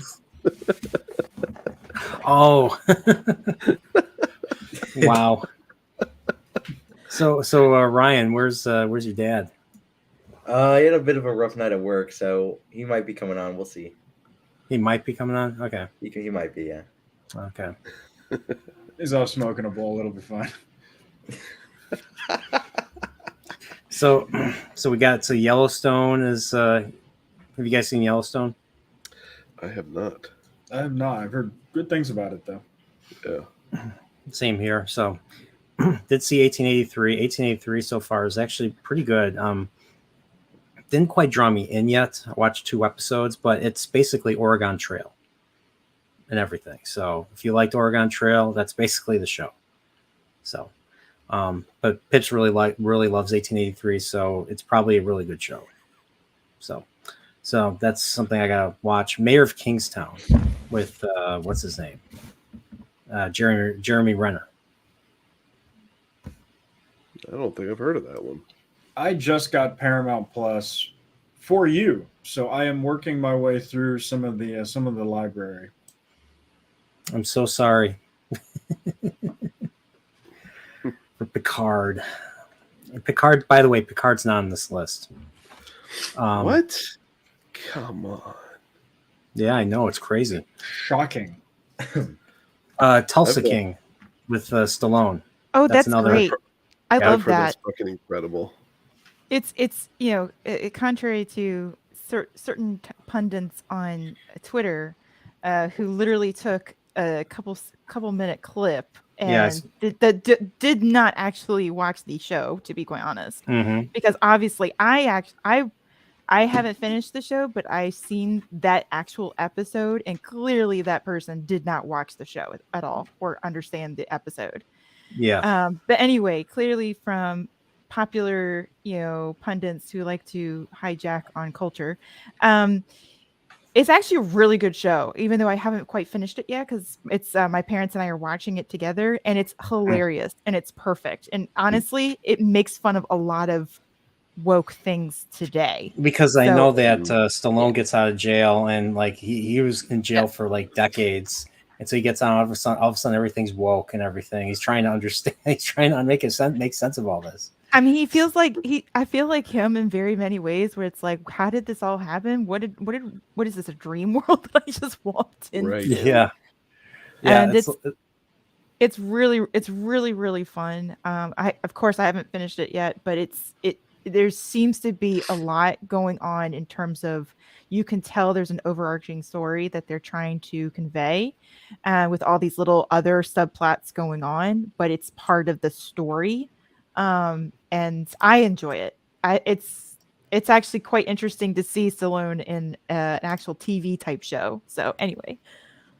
Yeah, it's you would think, you would think like maybe 2 decades ago, you're like, Stallone in a TV show? Never. It's like way below his pay grade, everything. But now movie stars are in TV shows. It's weird how things have changed now. So I think he transitioned well into an episode type show. I mean, it's definitely different for him, but you can tell in the first episode or two, but he really gets into it. Plus he's a really good actor anyway, so he understands from that perspective, and he's got the experience to back it up. So there you go. Yeah, there you go. Nathan, have you seen it? Alex, have you seen it? I haven't. I do want to see it. What is it on? Paramount. It's on Paramount. But I found other ways to watch it. I think I'm gonna have to find other ways because I don't have Paramount. I will give a link of other ways to watch it. That's all I'm gonna say. Yes. May or may not. So yeah. So well, you know how to get a hold of me. So. Uh-huh. All right. So have you guys seen The Americans? That's another one I heard was really good. I have not. It takes place in the 80s. You have some Soviet agents who are pretending to be Americans, living in like a suburb and everything. And they have kids, and they live there for like decades. That's one thing that's one series I've heard good things about. Another one that Steve really recommended was Homeland. Yeah, that has the guy that was in who was Captain Band of Brothers. I think it was Band of Brothers. I think. And I think I've seen the first few episodes of that a long time ago. And I heard as the series went along, it got a bit more contrived. But I couldn't tell you for sure. So yeah, Homeland. He said Homeland starts off pretty good, but then just kind of gets kind of less good later. So, one that he does want to see, or one that he's trying to get me to watch, is Succession. That's HBO. That's which is on HBO. It's about I've family. heard that's good. Excellent show. Hey, Remember Hey, Fuller Bri- from Home Alone? Remember Fuller from Home Alone? He plays one. He's in that show, and so is I forget who the dad, the patriarch of the family is. Brian Cox, I think is his name. Yeah. That actor, he's in it, and it's just about family drama. Running a business or running a major conglomerate or something. Kind of like Fox, I think. hey, Brian, you need to. I'm being yelled at in chat by Trip, saying that you need to read the chat. Tell Brian to read the chat. Well, Man in the High Castle. I saw the first 2 seasons of that show. I heard the last 2 seasons are terrible. That's why I haven't even watched it. Yeah, So- that's. I think there are 3 seasons, and I've watched the first 2, and my brother told me the 3rd season kind of falls off a cliff. I was going to say Yeah. there are 2 seasons of Homeland in the same way that there are 5 Rockies. You didn't like Rocky 6? I like Rocky Balboa. Rocky Balboa was very good. Rocky 5 was the one we don't talk about. Oh, Rocky 5 was great. Touch Me and I'll Sue. Jesus, come on, dude. That was Rocky 5 was pretty sick too. That fight at the end was awesome. Street fight, but still. We'll disagree. It was. I watched. Rocky. I went. There's not even agreement there. We'll just expecting disagree. and Rocky 5 was actually surprisingly pretty awesome. Like I enjoyed the shit out of that movie. So, yeah, Alex was like, no. Another series, Ray Donovan. You guys ever hear of Ray Donovan? Something my parents used to watch back in the day. I really want to watch that show. Nothing makes me want to watch a show more than the clip of him getting out of the car, opening his trunk, getting his baseball bat, and walking towards the door. Like, this is a main character who is a man of action and who is going to make things happen. My kind of guy. My kind of show. Yep. Mayo Tech. I never even realized you changed your name. Oh my god. Mayo Tech, man. I'm glad Dempsey's the only one that noticed that, and y'all have been taken forever, and I'm just like, what is this? Thank you, Dempsey. Thank you for appreciating my humor. I can do that. That was it. Do you notice the subline too? Well, you have to make mayo. Mm-hmm. You cannot subpar whip that stuff. It separates. I don't know if anybody noticed what I put down. Mayo pork. Mayo pork spread. Oh man. Would it be a man of Mayo Nethrin? Oh. Oh gosh, we got to do that for Steve just to give him ours. Yeah, if he ever decides to come on. No, so. I don't. He might not have. If he's not having a good day, then he's probably not. I don't blame him. I mean, sometimes you're just like you need your. If you're watching this, Steve, we love you. So. Alex Mayo Pun Green. Nice. Alex Mayo Pun Green. There weren't a lot of options. The other one was Alex Green Mayo, but that didn't seem to. Would you have to change your subline to Mayo Cloaks? Sure, I can do that. We're terrible. Yeah, Brian, remind me before Friday that I need to change this back because I will go through the entire Picard stream. As Alex Mayo Pun Green. But Steve will be on for that. Yeah. Dempsey has my back. Thank you. See, Dempsey. Yes. Oh my gosh, this is hilarious. But to answer Alex, so you said you and Steve were talking about Ted Lasso? Correct. Okay. Yep. Have you guys seen the latest episode? I did. I felt good. I feel like season 2 was kind of not as good as season 1, but the first episode of season 3 kind of made me feel good. Yeah. Steve's in the Hey, there's chat. Dad. We apparently chased him off. If you think I'm logging. Shit. Come on, Steve. Don't be a wimp.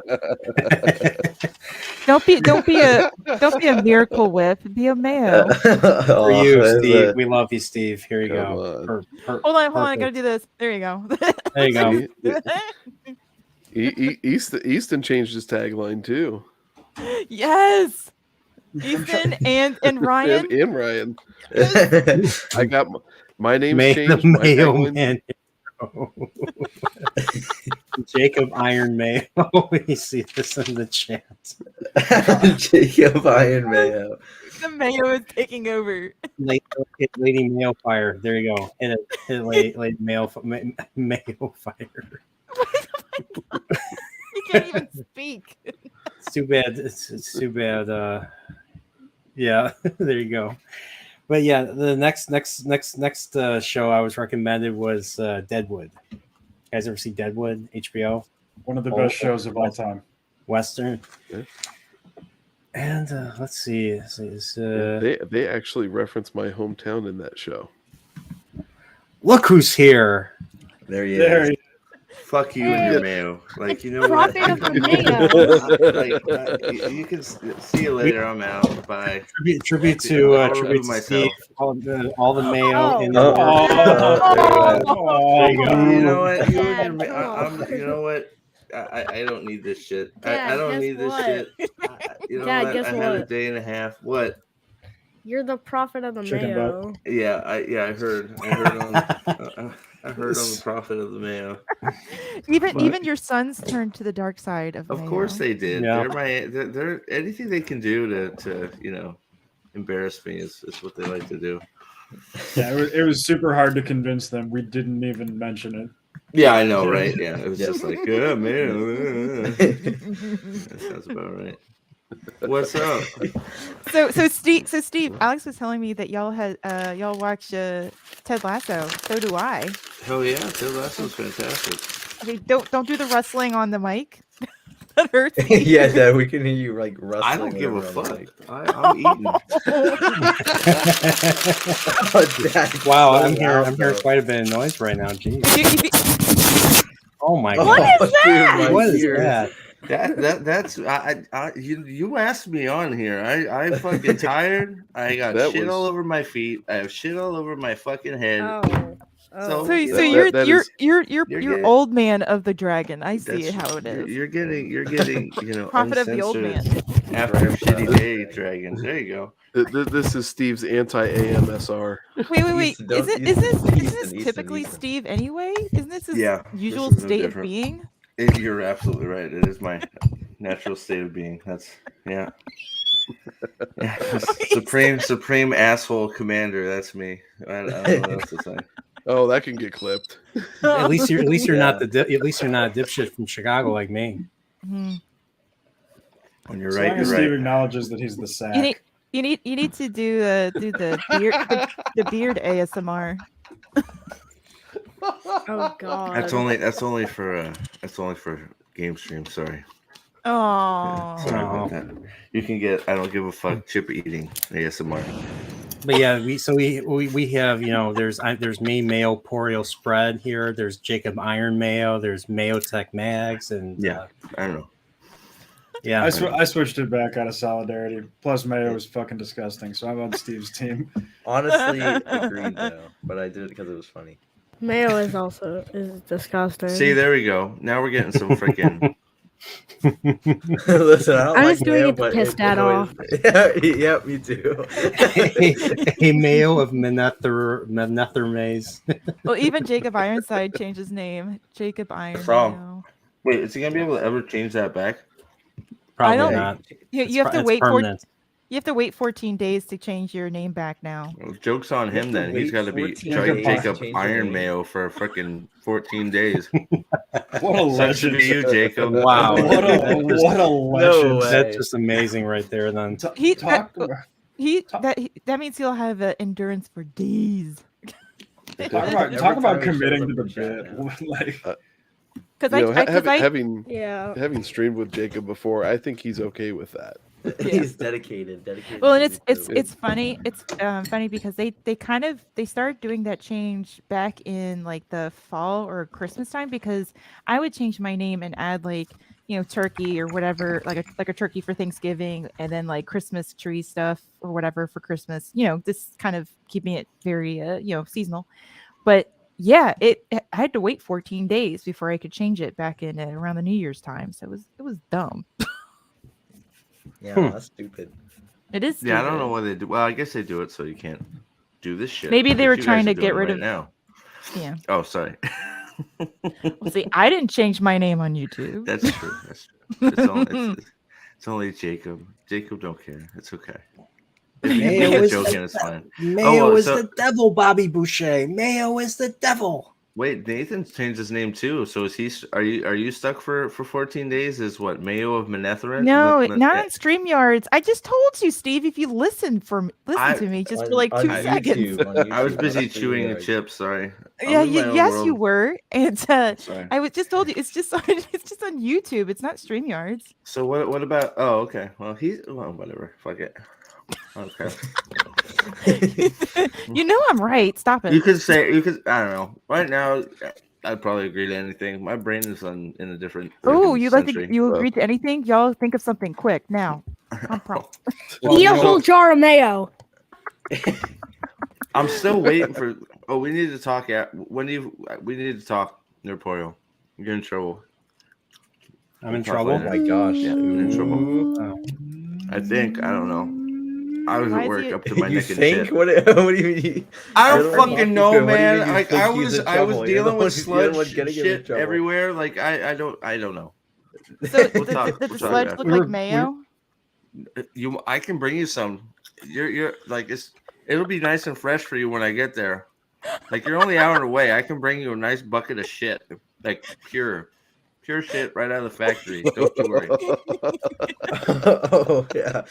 That sounds like a threat, y'all. I'm gonna What are throw you some doing? mayo at you. What's up? What's up, Daryl? How you doing? It's been a while. Hey, So Daryl. I was worried. I had to change my name to Mayo. Mayo the Maryland. Oh, Don't- Jacob's back. Jacob's back to Ironside. Jacob's He's back. Yeah. back. Okay, Yeah, okay. maybe that's Okay. why they don't let you talk in chat ever. YouTube has banned you because you keep doing stupid shit like changing your name to Iron Mayo or whatever the fuck, Mayo Side, whatever the fuck. YouTube's like, Mayo stop Side. that.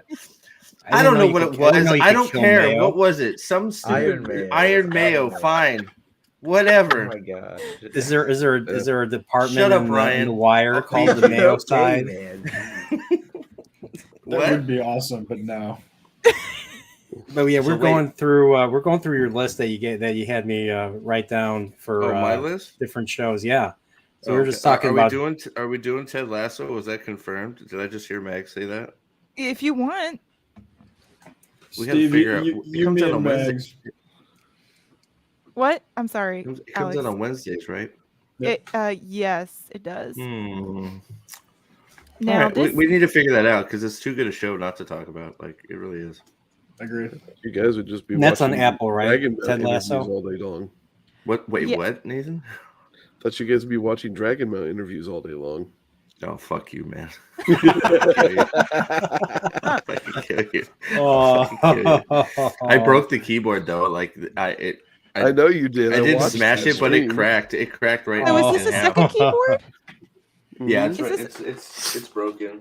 Is It's the like- second one or is this the first one? Yeah, that you no, broke? that's the second one. It's all fucking. Wait, you cracked broke and another broken. keyboard?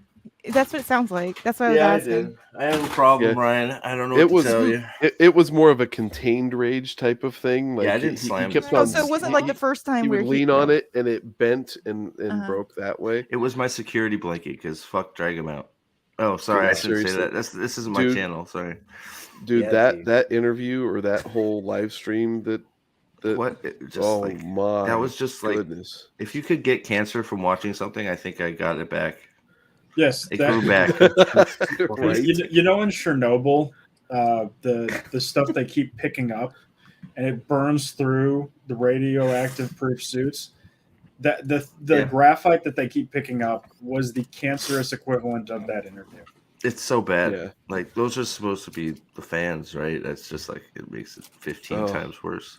But yes, Ted Lasso. We'll figure it out. I'll do a. Oh, don't change the Discord thing. subject. Jeez. I just didn't want it to fall away because I like Ted Lasso. All right, we could talk Yeah, about how shitty Dragon Man is all night long. I Yeah. didn't realize you liked Ted Lasso. We could have I been love talking Ted about this. Lasso. We could have been talking about this the entire time, but We still need to do National Treasure too. I I don't know why, but Oh, we still God. need to. Yeah, man. Well, you're gonna go God. from that to that? Oh my goodness, Dude. because I dude, want this to shit needs be torture called him. out. If Speaking of nobody's gonna call it out, I mean, Mags. come on. Speaking of carcinogenous TV shows, I might as well have a stack of keywords for that shit. Like, oh my god. Man. that's gonna So be so y'all in the chat, we're gonna have a fund to raise money for the keyboard funds for yes. Profit of the Dragon keyboard Smash. fund, the chocolate milk fund for his kids, and Mhm. you know, You might as well just have him like epoxy a bunch of shards of glass that are remaining from the Peripheral movie and epoxy that all into a seat so that he can sit on that while watching National Treasure, so he has something to feel better about. Thank God it wasn't That a sounds movie. awful painful. Nathan. Actually, Peripheral movie would have When been he better because pop a something down there. It's got to be better than watching National Treasure TV. Good grief! I'm gonna try and have fun with it. No, not. We all know that's wrong. I'm never gonna. No, that's not me. I can't even have fun with Picard. I've heard you talk about it. There's no way you're having fun with it. No. Yeah. No. Yeah. It's not that. yeah, No, poor, she- poor I bet Steve you- is locked I into bet- Picard with me. I bet you the girl saves the day from the evil girl though, because girl, that's National Treasure. Girl saves the day because girl bad. It's Man, like what? It just sounds Okay. like a purely I'm not gonna written, get started, dude. perfectly I script. can feel it coming. I'm just gonna shut up now. I'm not gonna talk about National Treasure anymore. Yeah, we were hold on, talking. Prophet. You feel it coming? Yeah, In go the ahead. Clip it all you air want. Like this will be gold, I guess. I don't know.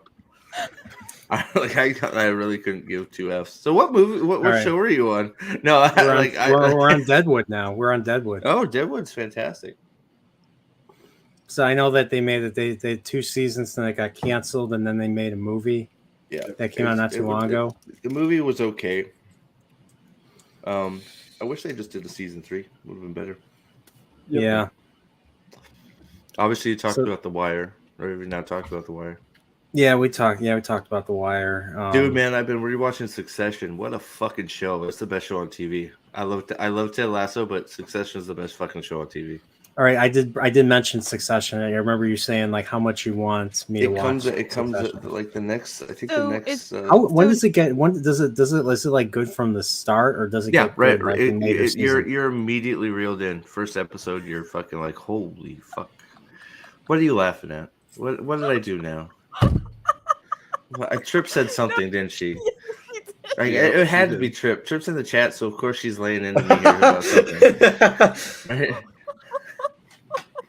Wait, I will only donate to the keyboard fund if each keyboard No. is She shipped. says. Nope, She nope, says I would later. worry if Steve didn't feel it.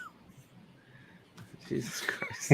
My children right are in front here. of Easton, guys. Right in front of My Easton. fucking children. You see Oh. this? Like, What's going on? We then have to have a Exactly, there you different go. kind of Nothing. Exactly. Nothing. Nothing. No. I can't deal Oh with my this. god. Succession is good from the first episode. We're gonna Trip is man. How dare you, Trip? I am offended. I am highly offended. So I have a quick question though. Are For me? No, not for you, Steve. Oh, okay, no, good, stop it. It's good. not all I about can you all the time. Stop. And what seems like everybody's laying into me pretty good. This is Reportal Stream. What happened? Sorry, That's what I'll he shut said. up. Anyway, Brian, Dude, oh my god. Every single sentence he says, something happens. Brian, are you gonna release this list of amazing shows to everybody so we can actually make sure that we're all on the same page here? Yeah, eventually I got it all written down right here. So Look at that. See? I didn't An realize I had actual to bring a paper. notebook to this class and write down notes. Some of them are actually current shows too. That's how we got started. Some of them are shows that are actually going yeah, on like now. like one show, like I think what I think the next one on the list is Oh my god, Counterpart. Jacob. Oh, Counterpart was only one good season though. Counterpart was a shame because Counterpart was an excellent first season, like really, really, really good. Oh, kind of like Westworld, and then season 2 was Well, not but so good. they canceled it, so they canceled. So they gave it a season 2, but said they weren't. They said flat out, you're not getting a season 3. So they just like wrapped everything. They tried to wrap everything up in the last season, and they didn't have enough time to do it right. So just like you had this really good, thought-provoking first season, and then season 2, they knew it was going to be the end. So What channel was that on? Was it on HBO? Was it on no, I think it was on Showtime? Skinamax, I think. Skinamax. Really? Was it Stars? It was Or Stars. Stars, yeah. Stars. Yeah, Close enough. Yeah, pretty Skinamax. close. Well, it's got Power, Book of Asshole, number 5. Yeah. Oh, sorry. And then another one you recommend was Boardwalk Empire. Yep. That was pretty It's a good. really good show. So is it like The Sopranos just takes place in what, the 30s or something? More or less? Yeah, more or Steve less, I Buscemi think. and Steve Steve Buscemi's in it. You don't even think Steve Buscemi's a ghoul in it. He actually looks sort of normal. It's like, whoa. I never thought Really? Steve Buscemi could look normal. Right? Sort of. A little bit. I mean, Yeah. Not There's always something your wrong with what's his up, face, what's but- up, you kids? What's up, fellow kids? You know? it's weird. He actually looks like a real person instead of some like sideshow. I think not that's nice. more. You wanna know kind the of first movie I environment, ever saw? How it does that? No, I don't want to know. You know what the very first movie I ever saw with Steve Buscemi? Con Air. That was the very first movie I ever saw with him. When he was the pedophile guy. Great Yeah. movie. Mm-hmm. Fucking phenomenal movie. It's so good. I need to watch Here's it. your bunny, darling. Fucking his fucking accent. Or his fucking not accent. So we were His, talking about Face Off earlier. I gotta watch the Con Oh, Air that's Face the Off best came out movie at ever the made. same time. Face Off is the best movie ever. Are you kidding? Oh my god. Face.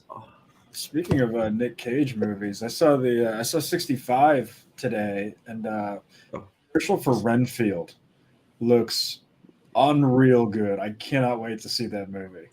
What's it called? Christopher Renfield? Renfield, the Nicolas Cage is Dracula, and the main character is yeah. Did you see some of the promo photos that they put out? That looks great. Can't wait to see it. Yeah, Salty was talking about that a long time ago, right? I'm not a big into horror type stuff or whatever, but that actually might be something I'm interested in. It looks like it's going to be hysterical. When did I say that? I didn't say that. Now you're misquoting me. You even huffing the mayonnaise. I never said Does that. that really matter, Steve? Does that really- It never matters, but I just would like some. I say enough stupid shit. Can we at least be accurate? Like, goddamn. So let's see. I'm trying to remember this list. With Renfield, the whole trailer that they released on that though, it was like this whole modern day, like I'm in a toxic relationship, and I immediately like saw that part, and I'm like, oh fuck, I'm kind of checked out already on it. I wish it would be better, but because I think it's I'm in a toxic relationship with my boss. Because from what I gather, the first scene is him in like a support group, right?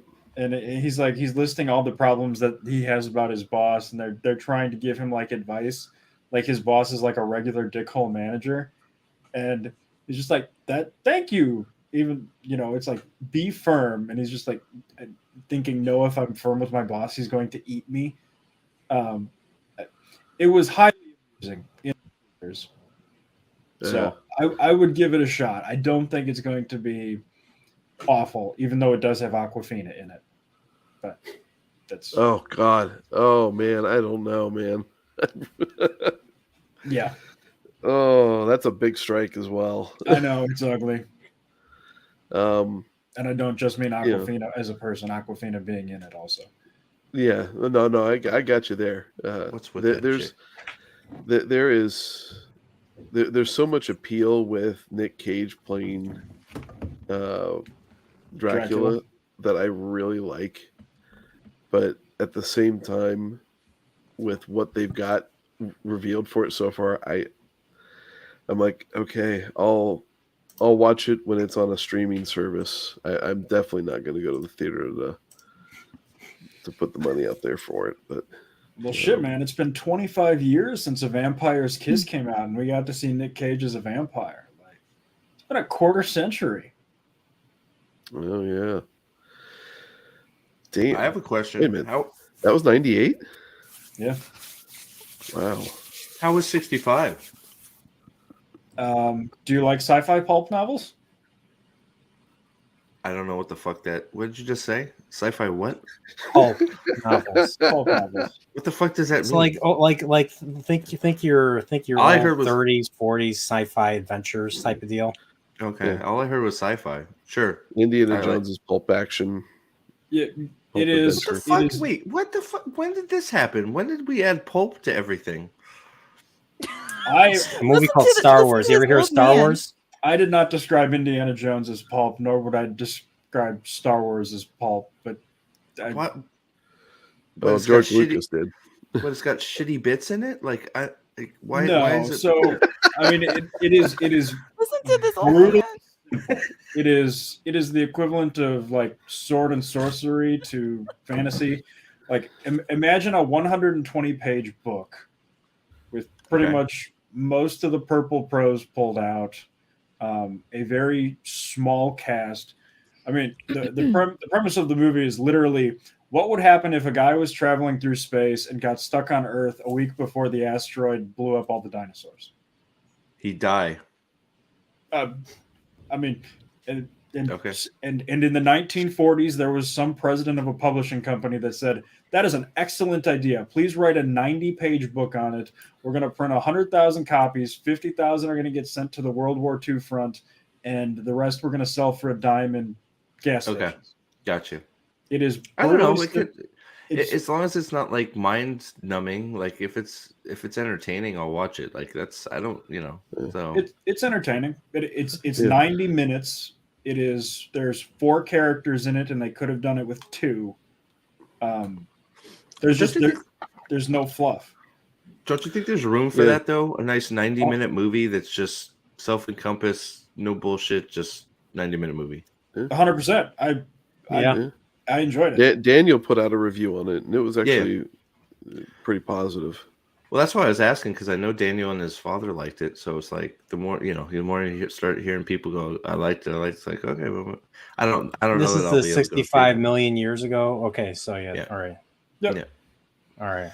I'll have to check it out. It's still in the theaters, right? Yeah, that's one that I want to check out too because I hear some good and some bad. But from what I've been hearing, mostly on average, it seems like it's just a good popcorn flick or popcorn Yeah. movie I think type. that's It's not necessarily perfect, No. but But if it's not selling itself as perfect, that's fine. Like you can let some stuff go if you're entertained, right? I mean, sometimes that's just, sometimes some movies know what they are, and it's like okay, Yeah.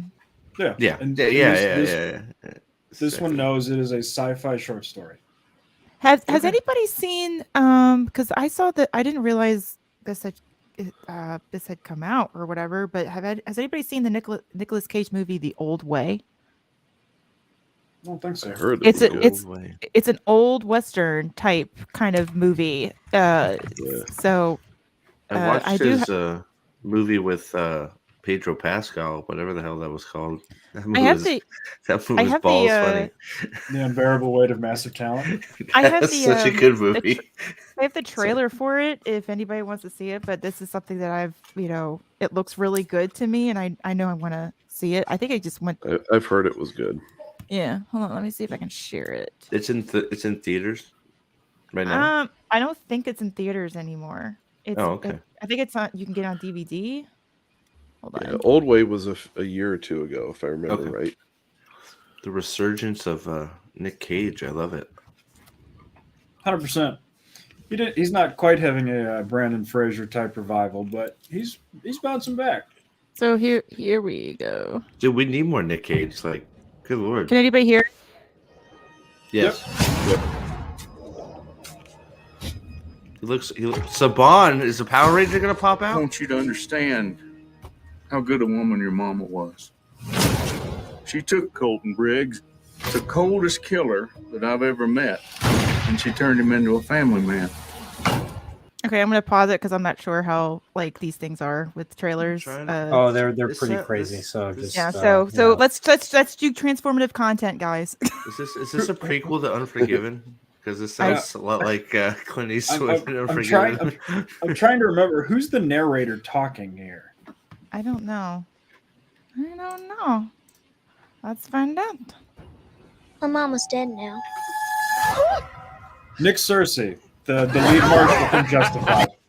Okay. Watch Justified. It's fantastic. Coming in one way or another. Yes, it is. It's on this list.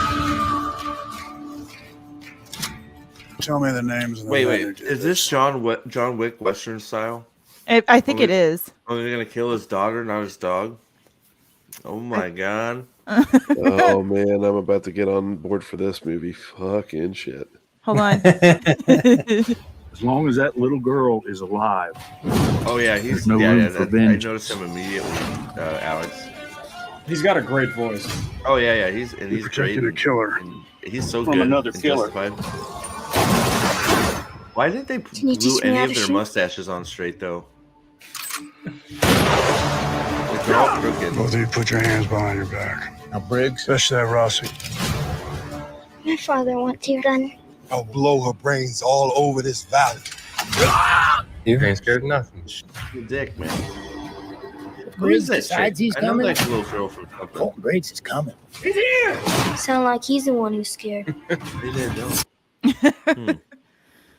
So it's almost done, y'all. It is almost done.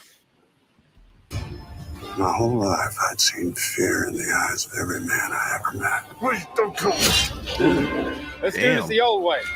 Is my father still a good Is man? this the Quick and the Dead now?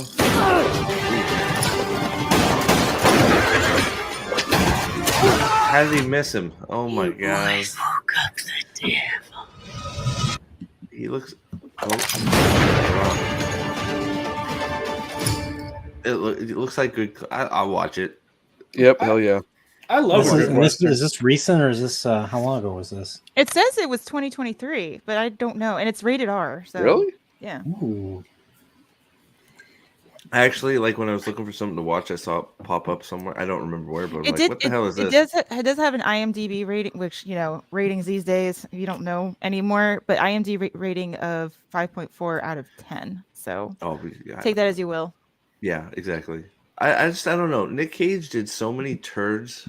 I'm glad he's coming It actually back. looks really good to me. No. I think it does. It looks fine. I'll watch it. But there's that section of his career where he just like sort of like Bruce Willis is in right now, where Bruce Willis will do every movie offered to him. It's like, Bruce, what happened to your money, buddy? So like this doesn't look like that because it seems like because Nick Cage for whatever reason's hot again, which I don't care why. Just let's get National Treasure 3, let's get Con Air 2, fucking whatever his name, at home with his daughter. His daughter's now freaking I don't know, in jail, and he's got to save her. I don't fucking care. Face Off 3, even though there wasn't a second one, let's get that too. I don't care. We need more Nicolas Cage. There's no reason that we shouldn't have Con Air 2. Just take the exact script of Taken and just make Con Air 2 using that exact script. There it is. The Rock. See, The Rock 2. He's got to go back and save the people of San Francisco again. Because some idiot Marine crew decided to. Oh wait, sorry. I'm not gonna break down the plot of The Rock because I love The Rock. So we'll just go with it's good. Yeah, Rock's a great movie. No, it is good. So the only thing I didn't like about that trailer, and I really liked it in The Unbearable Weight of Massive Talent, was when they do Academy Award winner Nicolas Cage. I really feel like that undersells Nicolas Cage, like, because in the trailer for The Unbearable Weight of Massive Talent, I believe it was like from the mind of one of the greatest and most unique artists of our age, Nicolas Cage. And I feel like that's how every Nicolas Cage movie should be billed from now on. Not Academy Award winner. There are a lot of Academy Award winners. There's only one Nicolas Cage. Yep. But so, well, we already said Deadwood, right? Yeah. Yep. Yeah. We already said that one. Trip. Good taste. Mhm. Trip. There you go. Now I'm she's, still now she's waiting. back in y'all's graces. I'm seeing Yeah. Escape. People are talking about Escape from New York in the chat. I mean, I know- they were originally going to make a third one called Escape from Earth. But Oh my god, that would be incredible. The Rock 2 Face Off. I love it. I fucking love it. So good. Yeah. Yeah. So good. Anything with Snake How dare you, Plissken in Trip. it is a win. Call me Yes. Snake. Call me Snake. Oh, Chase says today is Bruce Willis's 68th birthday. It's a shame my that he God. has dementia. Mm-hmm. What So- happened? Like what movie? What happened? Like what movie or what did he say to screw his career over that like he's now kryptonite and doing like D-list movies? Well, he's no longer doing movies anymore. He Yeah, stopped. his health went to shit. Is that what happened? Yeah, he Yeah, got he's dementia. got dementia now. Yeah, He's got so- dementia? Yeah, one of the Oh reasons my that God. he does one of the reasons that he does the D-list movies now is he can wear an earpiece and they can tell him his line on the set or on as he's filming. Well, when you say he's got dementia, it makes perfect sense. I'm surprised he's working at all. Like, Right. Yeah. Holy Yeah, crap! but, I had no like, idea. If you look at like the last, like the movies where it looked like, oh man, everybody was saying, man, Bruce Willis is just mailing it in, and you just kind of see how he's acting in those movies. It's like, okay, yeah, that makes sense. So it says right here the official diagnosis is a form of dementia called frontotemporal dementia, or FTD for short. Yep. I was reading an article where they're trying to have him watch like older movies or something to kind of help his memory or something. And I think Schwarzenegger and Stallone are involving themselves with trying to help him, to help him maintain some. I wouldn't wish that on anybody, man. So according to the Mayo Clinic, frontotemporal dementia is an umbrella term for a group of brain disorders that primarily affect the frontal and temporal lobes of the brain. These areas of the brain are generally associated with personality, behavior, and language. That's why he has trouble speaking. Yeah. The other thing about those movies that he's doing, though, is you can see they're the sort of movies that he only needs to be on set for anywhere from a day. Yeah, well, I mean, it's like, one and done. Like, it's like, okay, I'll come in, I'm having a good day. Let's crank out some scenes and I'm done, right? So no, when you say he's sick and he's got dementia, that's all. It's like, okay, it all makes sense. I just didn't know that, right? It was like, because you can see there's like a point, like where he's still doing it, right? He's still making great movies, and then all of a sudden he just completely just falls off into like. Just be like Cold Night with freaking or something. It's like, what the fuck movie is this? What is happening? And so, but you say that it makes perfect sense. So I can't believe he's still working. Dempsey is correct though, but before he was sick, he was sliding downward to. He said or did something that the Weinsteins of Hollywood didn't like. Just conjecture, but it had to be something. Yeah, he's always been slightly conservative on a lot of issues. So I think he was actually a registered Republican too. For a while, I think he was. But did they give him dementia? No, I'm kidding. That's mean. No. You are just an old man tonight. Oh my god. No, I think they said the hearing loss that he was suffering though was from onset from Die Hard movie or something like that. Yeah, it shot like close to his ear, and he lost hearing in one ear because of it. Mm-hmm. Yeah, explosions, right? Mm-hmm. Yeah.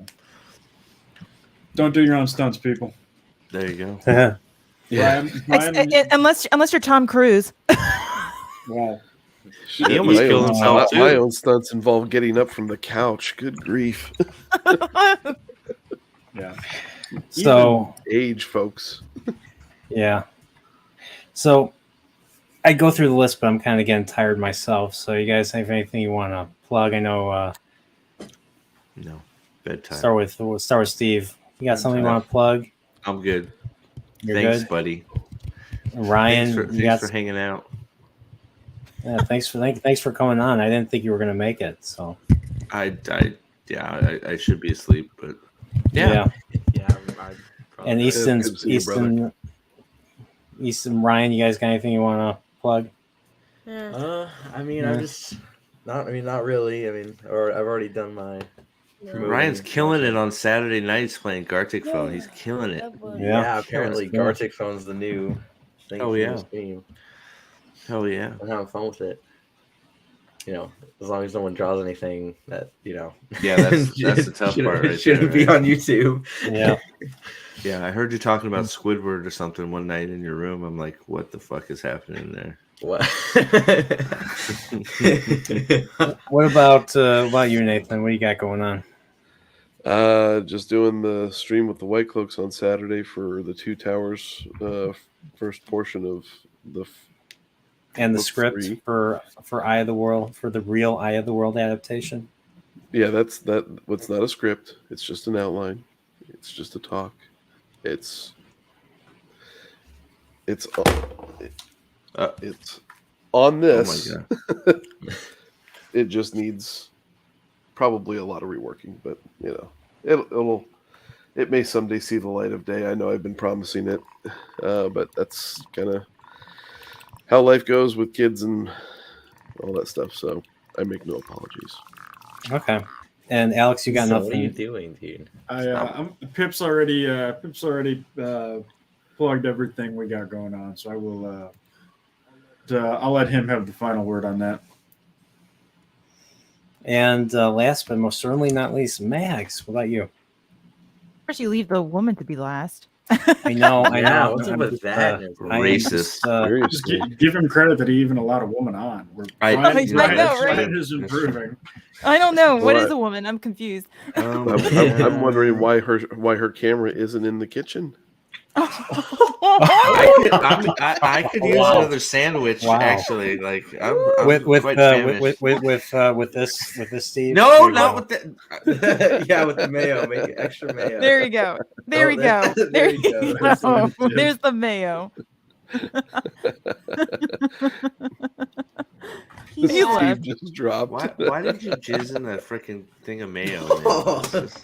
Disgusting. Just show it. All I have right now on my schedule this week is my Thursday game stream at 9:30 p.m. Eastern, where I'm playing Final Fantasy VI, the Pixel Remaster version.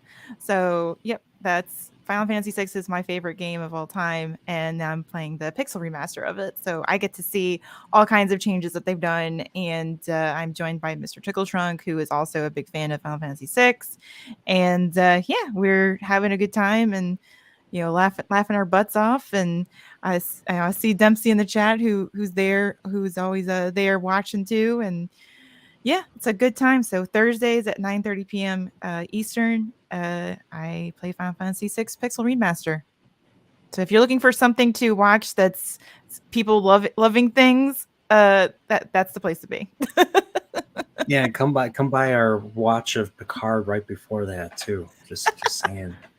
Yeah, so. If you need a palate cleanser afterwards. Absolutely. No, that's for Brian's support group therapy. That's what it's for. Yeah. At this point, that's kind of what it was. And so what's funny is speaking of, I'm on Twitter. There are people that liked it. There's a lot of people that still think the episode was complete crap. The latest one, and even the stuff that I like about it is, especially with Roe and everything, is just. I'm getting destroyed left and right online. So, yeah. Oh, the tide is turning. The tide is turning on Picard finally. The hate is. Well, I mean, there's quite a few people on Twitter that don't like it either. So it's Twitter's doing good work for once. Yeah, sorry. It's funny. I really wanted to like this one. I mean, like seriously, like I mean, I know we keep talking about it, but like the way it's getting all this praise is just, it's just like, well, it's manufactured. Yeah. So, but so episode 6 of Picard, Thursday's the watch, then Friday we'll be having the discussion. So yeah, me, Alex, Prophet, and Gray, if he can make it. I think he can couldn't make it this week because he had something else going on at that time. So, but yeah, we'll be talking about the episode 6. So this is the one. This might be the Riker one that everybody was going crazy head over heels about. So, and like these 6 episodes, this will be the cap. This will be the end of the preview because everybody got 6 episodes to watch beforehand. So, I mean, 5 episodes in. I can't say I'm that impressed based on what's being said about it. So, agreed. I mean, I wish I could say otherwise. I wanted to like this one. So, watch Succession, Ted Lasso. What else? Tulsa King, Last Kingdom, Tulsa King, Mayor of Kingstown. There you go. There's some Terminal List, Jack Ryan, everything HBO did from 2001 to 2009. Last Airbender, Band of Brothers, For All Mankind. You can skip the Last Shantaram. What's this called? Shantaram. Oh, that's that movie. That's that show that I actually liked on Apple TV. That's like an outlier. Yeah. That was actually pretty good, but Psych, House, Vikings, is good. Black Sails. I added X-Files and Fargo. Vikings only till a certain point though. There's a point where it like goes into the toilet. Yep. Yeah. So there you go. So yeah, that's my list. I know I have to add way more shows to that. But, The Wire, shit. You gotta watch The Wire. So there you go. So 32 comments. Jeez, a lot of people are talking. So, but yeah, so those 2, and then I have to do another unboxing video for that. I have to do another unboxing video, and I also have to do. I have my retrospectives I haven't really worked on in months, so I got to get back on that. Mm-hmm. And then what? After Easter, we'll have to figure this out, but there'll be another whiskey stream coming up, right, Mags? Yes, we got to do that. Yes. So we have to figure out like a theme or something, because I mean, before it was just us, tasting. Like where are we gonna be drinking and everything? Steve, again. Pips and I have already designated you as the designated driver for us, so we're good. Oh, so I have to be with you drunk morons? Okay. Well, yes, you get to laugh at us. That's okay. I'll take full advantage of that. No problem. Oh. Yeah, watch out, Pips. Pips is hot. Dash cam going the whole time. Hello. No, what you got to do is you got to start dividing it up. Do bourbon stream, a Scotch stream, rye. Yeah, do a rye stream. There you go. We should do an Homemade Irish whiskey moonshine. stream. We'll see who goes blind. Double oaked. I splurged the other day on a Johnny Walker Blue, and gotta say, I much prefer my Lagavulin 16s at 40% of the price. Yeah, the price point makes a huge difference in how much you really enjoy it. Well, no, I mean, I much prefer the Lagavulin 16, period, and it's 40% of the price. Yeah. Because I gotta say, the blue, it tastes good. There's not a lick of that afterburn, but I kind of like the tingles. I don't. The lack of it was kind of strange. Well, it's kind of like I like Wild Turkey Rare Breed over Blanton's from Buffalo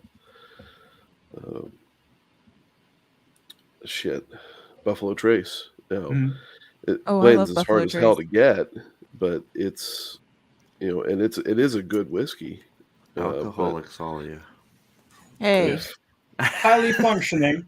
Listen here, Steve. AA is for quitters. Oh.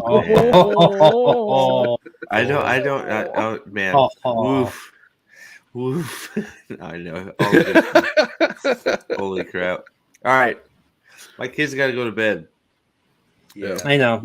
So, but yeah, so that's the stream. Thanks everybody for showing up. And if you're watching this, after the fact, just don't forget that like button. And if you're not subscribed, hit the subscribe button, and have a drink on me from this beautifully handcrafted Nerdporial glassware and everything that I may or may not have merchandise for that could help support the channel and everything. So, but everybody, have a good night. Take care.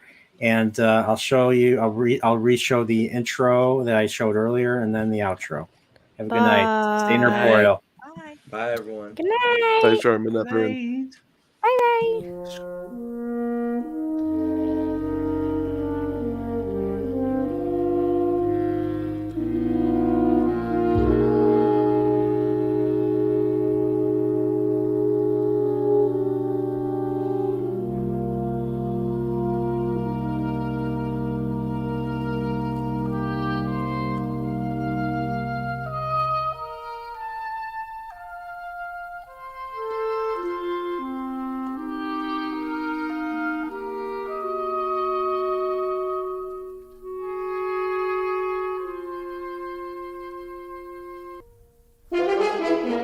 Thank you.